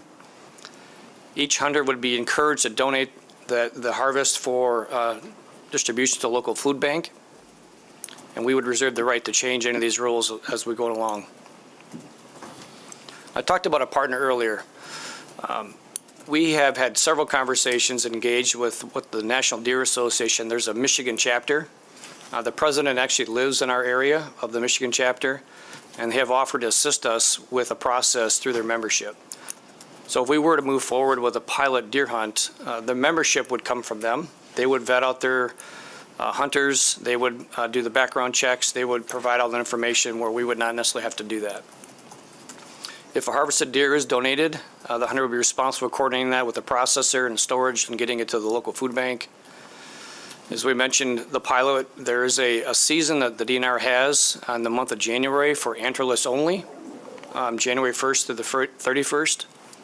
If we were going to move forward with that, implementation would need to happen very quickly. We did do some community engagement. We had sent out 98 mailers to property owners around Bristol property. We did do 130 flyers door to door. And then we also offered a complimentary online survey for those who were unable to attend a meeting. So last night we had the meeting. Before I get to that, we did have 12 residents respond to the online survey. Initial comments and concerns were raised. 75% of the folks who filled out the online survey did not believe that the pilot would improve public safety or nuisance issues in that particular neighborhood. But when we had the meeting last night, we had 20 residents attend, and we also had the Michigan chapter of the National Deer Association attend. General sentiment from the crowd was very positive on the pilot. They did have some questions and some concerns, safety for children in the area, property damage, a stray arrow that may be leaving the property. The National Deer Association representative addressed all those concerns. He talked through about the vetting process for the hunters that would be selected. He himself, the president, would be at every single hunt. He would participate, and he would make sure that what was happening on site was managed properly. They offered up a notification process to residents who wanted to know when the hunts may be happening, what time was going to be happening, so that they would be aware the hunters are going to be in the woods. We have also talked about surveying the property, putting up signs, making sure that residents who were adjacent to the property were aware that this was taking place. Field dressing of deer would not be occurring on the property. The National Deer Association would remove those deer, and they committed to actually donating every single deer that was retrieved. Of those in attendance last night, of the 20, 13 were in support of the pilot, 1 was not in support, and the remaining either didn't vote or remained neutral to the topic. So here's the 3 options that were presented to the Public Safety Committee at their November 11th or 19th meeting. Option 1 was to pause any kind of pilot deer hunt until the fall of 2025, that we could work through any remaining details. Option 2 was to look more at the private property. I think I mentioned that earlier. Any successful plan does include private property, and this would be an opportunity to visit around the city, try to inform and educate residents on how to safely hunt on their private property. This would be in partnership with the Michigan National Deer Association, where they could connect hunters to private property owners. The third option, if the Public Safety Committee desired to have a pilot hunt yet this season, we recommended that the property at 960 Bristol Northwest for archery hunting pilot only for January 1st through 31st. And here I am today bringing this recommendation forward to you. Next steps, if the commission accepts the recommendation, we would move forward with a pilot archery hunt for January. We would develop a communication plan in partnership with the National Deer Association, and we would bring it back to the Public Safety Committee for their December 17th meeting. Like I said, we begin the process of staking out the property, surveying it so that the boundaries are very clear to the hunters, and notification process of how they would be informed of these type of hunts would be happening. We'd make the application to the DNR, and then if we needed and desired, we would have another meeting with the residents just to bring them up to speed on where we're at. Mayor, if I could add, just to be clear, can you go back to that last slide? So what we are doing is offering a briefing, but there is no decision that needs to be formally made by the commission. We need consensus. The Parks Director already has the authority to allow this type of activity within the parks. I want to clarify that no decision is needed from this body to do this, and perhaps the city attorney can clarify that. That's correct. I know it was brought up at the public safety as well, I believe. So, James, I have a question, and then I'll just share my opinion. I know a couple of the meetings I was in, whenever they were, we were talking about partnering with some of the hunters to process the deer and donate it. I believe Meridian set up some funds to do that, where they actually will pay for the processing, and then it's donated to veteran services and other nonprofits. Are we considering that? We would consider if we were going to expand this program. Okay, but maybe not This is initially. a pilot. We're really testing the waters to see how well it works. Okay. We're not expecting that we're going to be removing a lot of deer from this area. But if we were going to do something, even in partnership with the private property, where we could do the donation and have it set up for going to the local food banks. Yeah, okay. I mean, I'm supportive of doing the pilot, and then, based on what we learned from that experience, having talked to the DNR about some of the other communities, I think it would be great if we could partner with some of the hunters to process and donate the meat to either food banks or our veterans home. I know they take donations as well. So hopefully down the road we can consider that if this is successful. But I'm supportive in moving forward. It's on the west side there on Bristol. Commissioners, have you heard anything from any of your First Ward residents about this? Not in particular about this. Okay. Just the deer keep eating hostas. Just that the deer eat the hostas. Yeah, no, I'll echo that. Nothing in particular to this this particular program that I know we discussed at length at Public Safety, but just consistent, I think, in the 2 years that I've been here, concerns about, the destruction of property that deer can cause when there's an overpopulation issue. And secondly, too, I think the equally as important, the safety issue with vehicle accidents being on the rise, Kent County being our state's hotspot for that.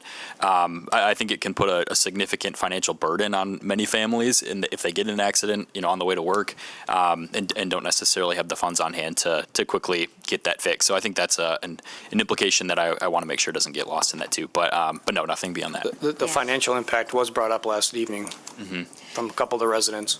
Yeah, and I mean, I think that was the impetus for our initial conversations with our Metro 6 mayors and the county, is that the countywide data was really compelling that we really should do something, because our deer car crash rate continues to go up for a whole host of reasons. And we talked about lots of reasons when we were together. I'm sure Grand Valley will do a great study, but I don't think, what I said at the Metro 6 meeting is I don't need a study to know that it's a problem, and we should do something if we can. So, Commissioner Sassi?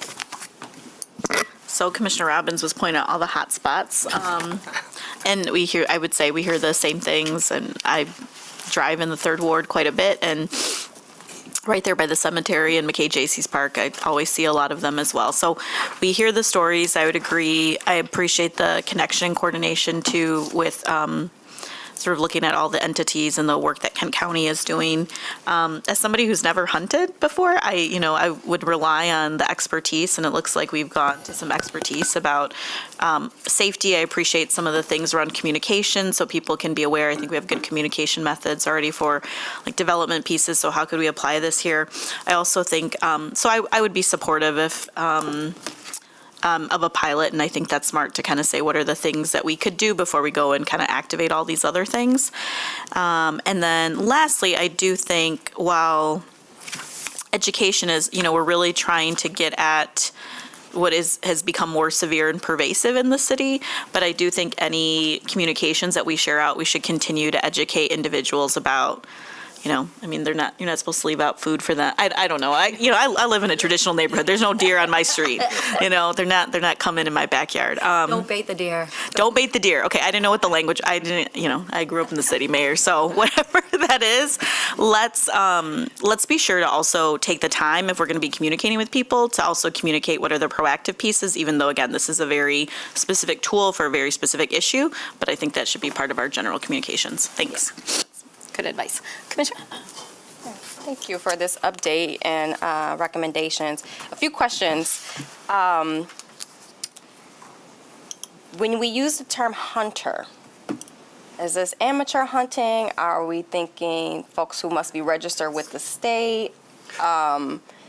Any expectations around training or certification with archery? Like, help me understand what some of those supports and guidelines would be for. Good question, Commissioner. No, these are not amateurs. These are folks who are active hunters. The gentleman from the National Deer Association is going to be screening them. He has a proficiency test that he's going to walk them through. He was very comfortable with bringing his own members into this. So we wouldn't be taking applications. He would be bringing the members of his organization. Okay. But as we broadcast that this is possible, and other folks who, are all deer hunters members of the NDA? No. Okay, so folks who aren't members, and if they hear about this opportunity, would there be any guardrails in place for them to have to go through NDI or anything else to ensure that it's as safe as possible? As we're starting this partnership with the National Deer Association, I see them playing a role in that, where we could funnel folks through their organization. They could be screened, vetted, background checked, making sure that if we're going to allow them to partner with private property owners, that they're skill-based. They want to make sure that they're accurate, they're efficient, and their accuracy is good. Okay, thank you. That's helpful. And the second question. Well, one, I think the connection with NDA is really great. It sounds like they have the opportunity to really own this long term. Do you see it that way? Yes, they have 10,000 members in Michigan. Yeah, that's great. Thinking about, and I'm assuming kind of the concerns around safety of children, property damage, stray arrows would be kind of managed by them with your team or our team's help. Yeah, so they've walked this site, the 960 Bristol. As I mentioned, it's got a real grade change in the middle. It's a tall ridge. And if you think about where an aerial projection is going to go, if you get high enough elevation-wise, you're kind of shooting straight into the ground. So it really reduces the risk of leaving the property. Take your word for that. I've never. Okay. So final question. So, obviously this conversation started because of, what we knew to be true based on that heat map. It doesn't seem, so I think this is a really great step forward in terms of putting a pilot in place, establishing the relationship with the organization. I'm wondering how confident we feel that this is going to put a dent in the issue, and where do some of the other options that came up earlier, like sterilization and some of those other methods, where do you see those coming into play? Yeah, so when talking with the DNR, sterilization is not a recommended solution from the DNR. It's one deer at a time. It's not real effective. Really trying to manage the herd is the most effective way. And as I mentioned, the private property, if they have a large enough parcel and they partner with the Michigan or the National Deer Association, we could start working to handle the deer population in the city in a much better way. Say that last part again? It's going to take a while. If you have parcels that are large enough, 3, 5, 6 acres, where you could partner the property owner with the National Deer Association and actually have the hunters coordinate with the residents. Because that was one of the questions I had last night was, well, we don't know any hunters. Well, we could connect you with someone that would be able to handle that for you. And then they would work out the arrangement, the timing, all of that. Great. I do have mixed feelings about, hunting is great. I have mixed feelings about killing deer in the city, but I know that this is a challenge that a lot of people are concerned about. It needs to be managed. And, I also support the pursuit of the option of partnering with NDR to do the pilot as well. Thanks. Thank you, Commissioner. And James, I know that in Kent County, there's a few sportsmen's clubs. I'm assuming that we're connecting with them as well. Yes.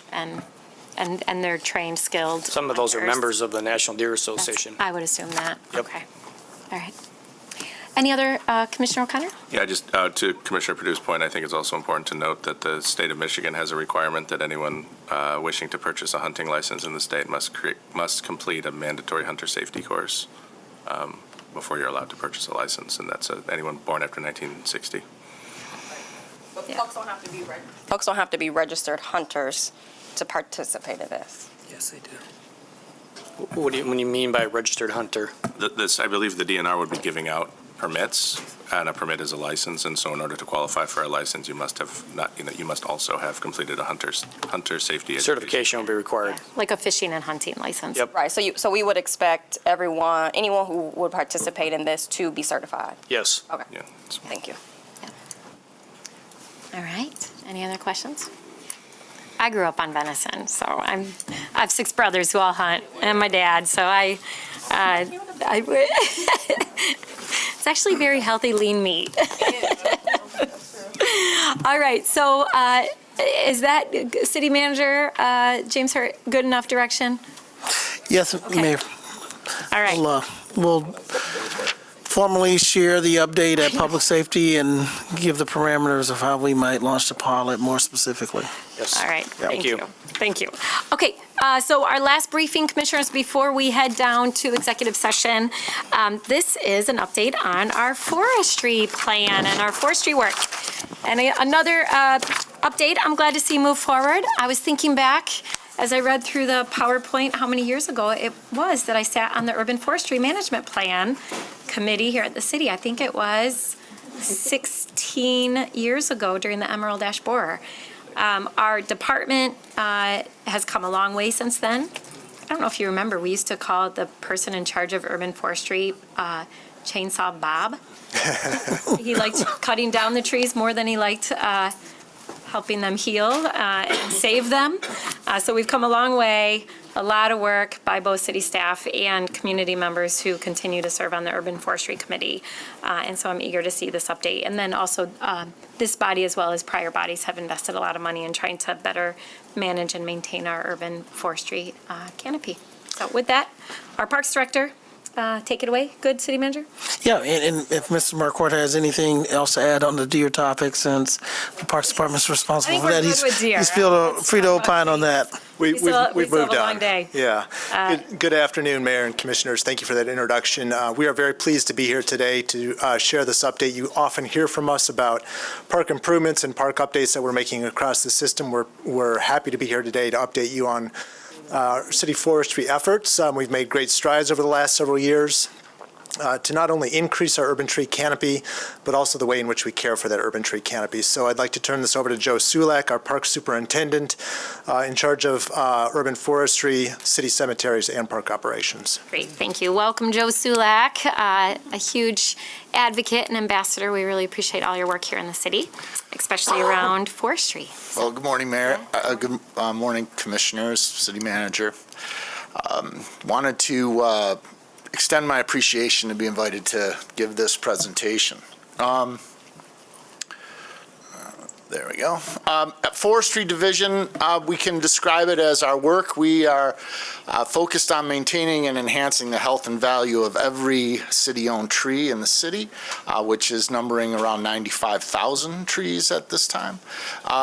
We do that through removals and pruning trees to make sure that we have clear sites, clear road clearances, planting trees through the vision of our mayor, and also treating for diseases and insects throughout the city that might be affecting the canopy. One thing that we also are heavily involved in is providing 24-hour emergency response to any tree-related emergencies, especially during storms, not only at the time of the storm, but usually months after the fact of the storm to clean up debris and fix trees that were broken. We also help coordinate preservation, respond to public questions and concerns, and diagnose and make sure that our canopy is at the highest potential and highest benefits that we can get. But while that's our work, why is it forestry and trees important in cities? A robust tree canopy offers significant economic, environmental, and quality of life benefits to the community, specifically in terms of shade, cooling, reducing erosion and runoff, sequestering greenhouse gases, primarily carbon dioxide. There is an aesthetic value as well as a property value. Trees are one of the only city assets that appreciate over time, and it also helps to reduce the risks of both heating and flooding, which are top climate concerns in the city of Grand Rapids. I'm also going to give a little bit of a timeline in our recent history, about 20 years. In 2007, Mayor Hartwell created the Urban Forestry Committee, and that group got together and not only encouraged the first canopy assessment we had, which showed 34.6% canopy coverage in the city, but also initiated the first urban forestry plan, which recommended a number of things within city operations, including having a dedicated city forester, but also proposed the goal of a 40% canopy goal. Was the first time that came up.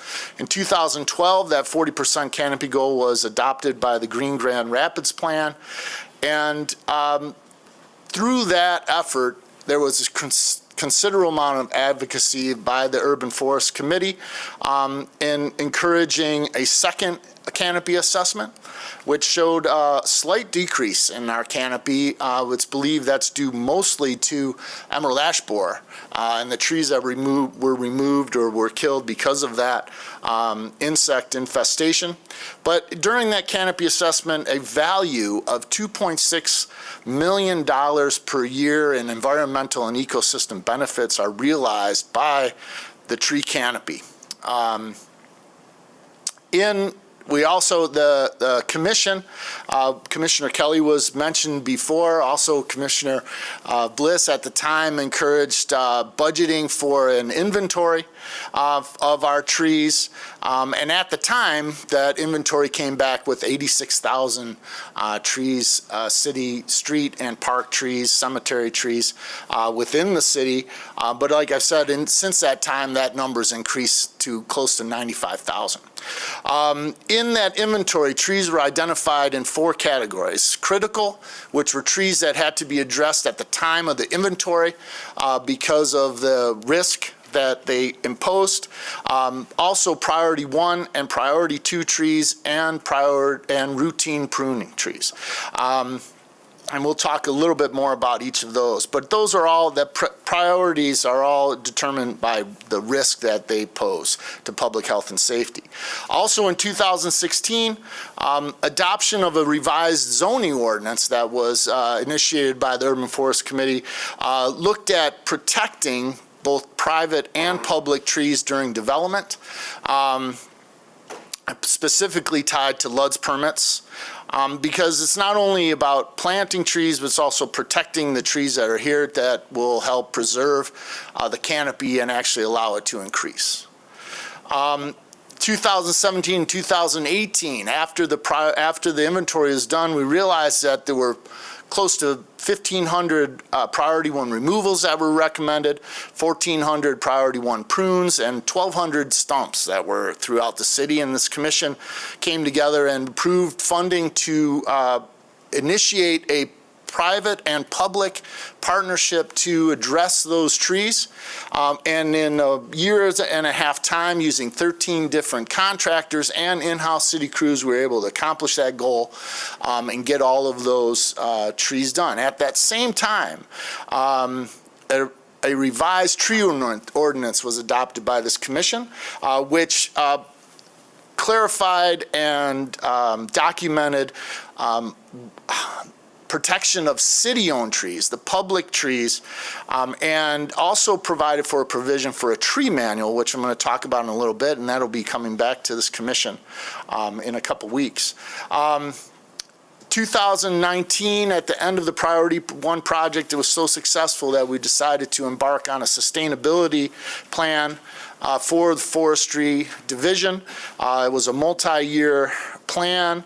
It included 2 components. One was to address all the priority 2 trees that were identified in the inventory, and the second part was to have a 6-year transition to get to our goal of a proactive management plan, ideally in a cyclical nature, so that every tree can be addressed at a regular interval, and then we can maintain the canopy at this highest potential. During the time that was going on, we all know what happened. We had a pandemic. We had some staff turnover. We had a few significant storms during that time. And we decided in 2023 to pivot where that priority 2 project was looking mostly at contractors doing our priority 1 or priority 2 removals, in-house staff doing priority 2 prunes, and we realized that those goals, we had to pivot in order to meet those goals in a timely fashion, and I'll talk about that in our next slide. But also, in 2024, we were awarded a $50,000 urban and community forestry grant to work on a forestry operations and management plan to really hone in on how to get to that proactive management cycle.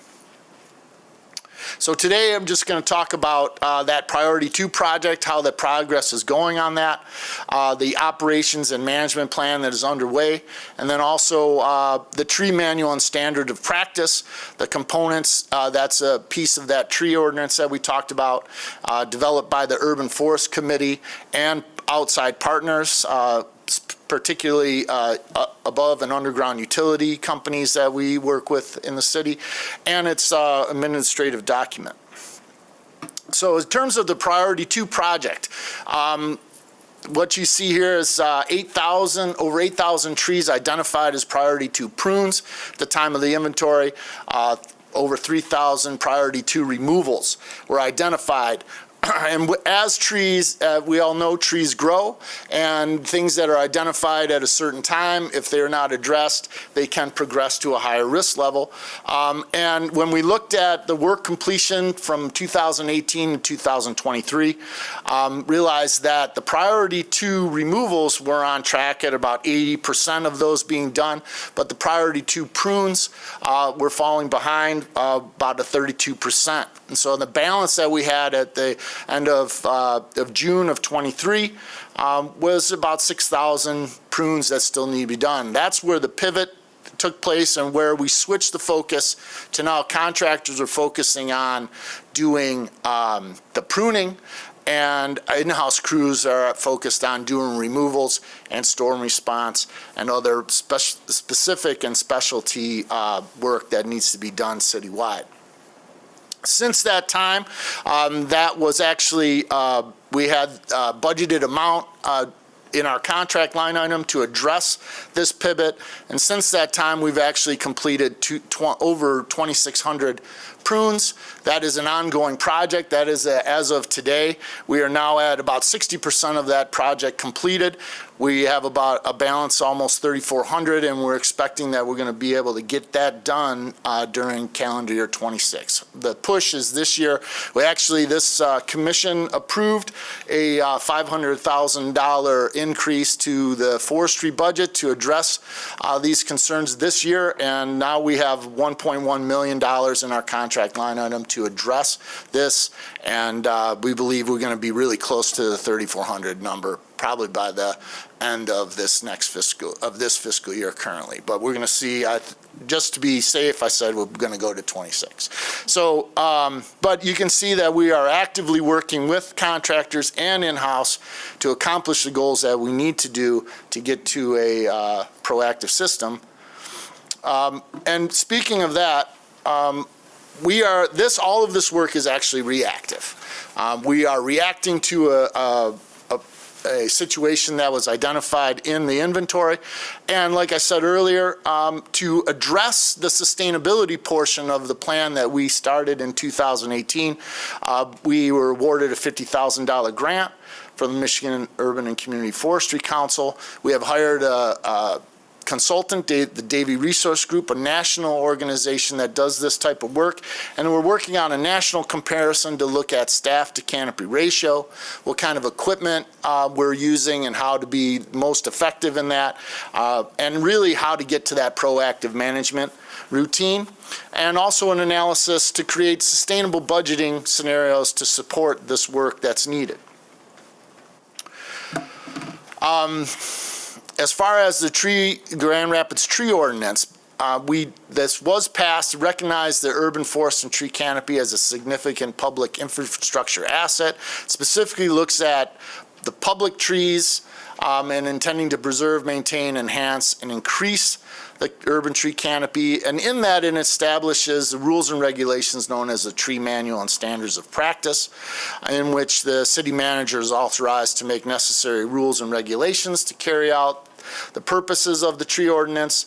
The rules will be effective upon approval of the commission, and that standards and practice will be available online. It will also be kept on file with the city clerk, and this will be coming to commission in a couple weeks.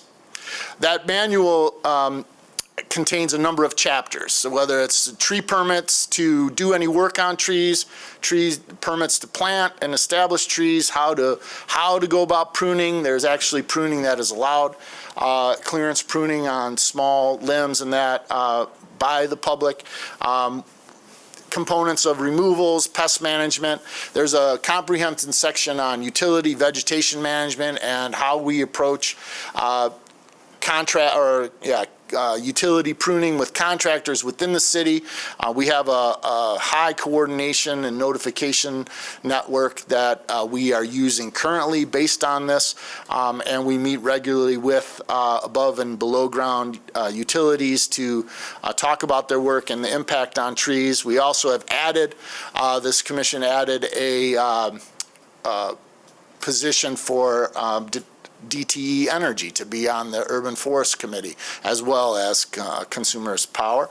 It also lists prohibited acts, and there's a chapter in there about landmark trees. And these are trees within the city that could be nominated by anybody to the Urban Forest Committee that could be deemed a landmark tree because of it, whether it's age or status or species in there. And then there's also a couple appendices of a recommended species list and then prohibited species list as well. And so, like I said, this will be considered by City Commission on the December 17th. And I just wanted to thank you for all of your support for the city's trees, and for our mayor for the vision for the planting trees, 13,000 trees plus since you've been mayor. So I wanted to thank you personally for that as well. So I'm with that, I end my presentation and open any questions or comments. Thanks. I'm going to add my thanks to you, Joe. We've come a long way since you joined this organization. Oh, my mic's not on. We've come a long way since you've joined this organization, and so I just want to say thank you to you for all of your work in helping us move forward, and even the Mayor's Greening Initiative. I'm not sure we would have been as successful as we have been without your leadership internally, so thank you for that. This warms my heart. I know it's going to warm Commissioner Kelly's heart as well. We spent a lot of hours together, Second Ward Commissioners, talking about trees and figuring out a way to move forward. And for all my climate action friends, I remind them trees are an important part of being more resilient, and so we have to make sure that we continue to invest in this incredible asset. So thank you. Commissioners, any questions or comments? Commissioner? Yeah, thank you, Mayor. I just want to say, too, thank you for this and the work that's been done. I know, since my time on the commission, the amount of backlog that you guys have been able to take care of has been pretty tremendous. It's, I actually don't remember. It's been at least a year probably since I've had someone complain or get a resident complaint that there's a dangerous limit. It doesn't happen nearly as often as it used to. So I know you've made significant progress getting things caught up, and that means a lot. I guess one question, and it's the trees that get planted in the right-of-ways,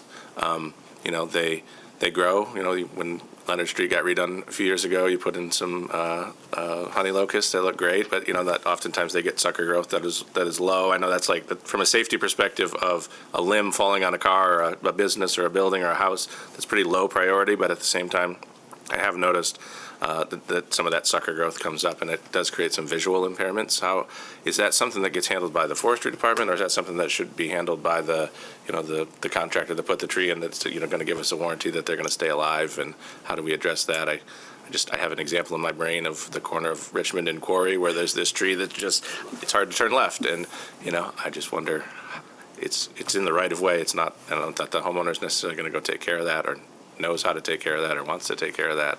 How do those get addressed? Well, yeah, I think young tree pruning is essential, especially you'd like to try and touch one of those newly planted trees at least 4 or 5 times within its first 5 years of life in that spot. And one of the things that we're doing is coordinating with contractors to make sure that first year or whatever that maintenance period is, those things are addressed either at planting or just after that time. And then, yeah, the young tree pruning cyclical nature needs to happen right away. That's part of this operations management study that we're working on, is how best to address that. Right now, we're actively partnering with Friends of Grand Rapids Parks with their citizen or their neighborhood foresters, where they're going through and they're actually sponsoring volunteer events to do that kind of work. In areas like Leonard, where there's higher density, trees are closer, that pruning cycle needs to be shorter.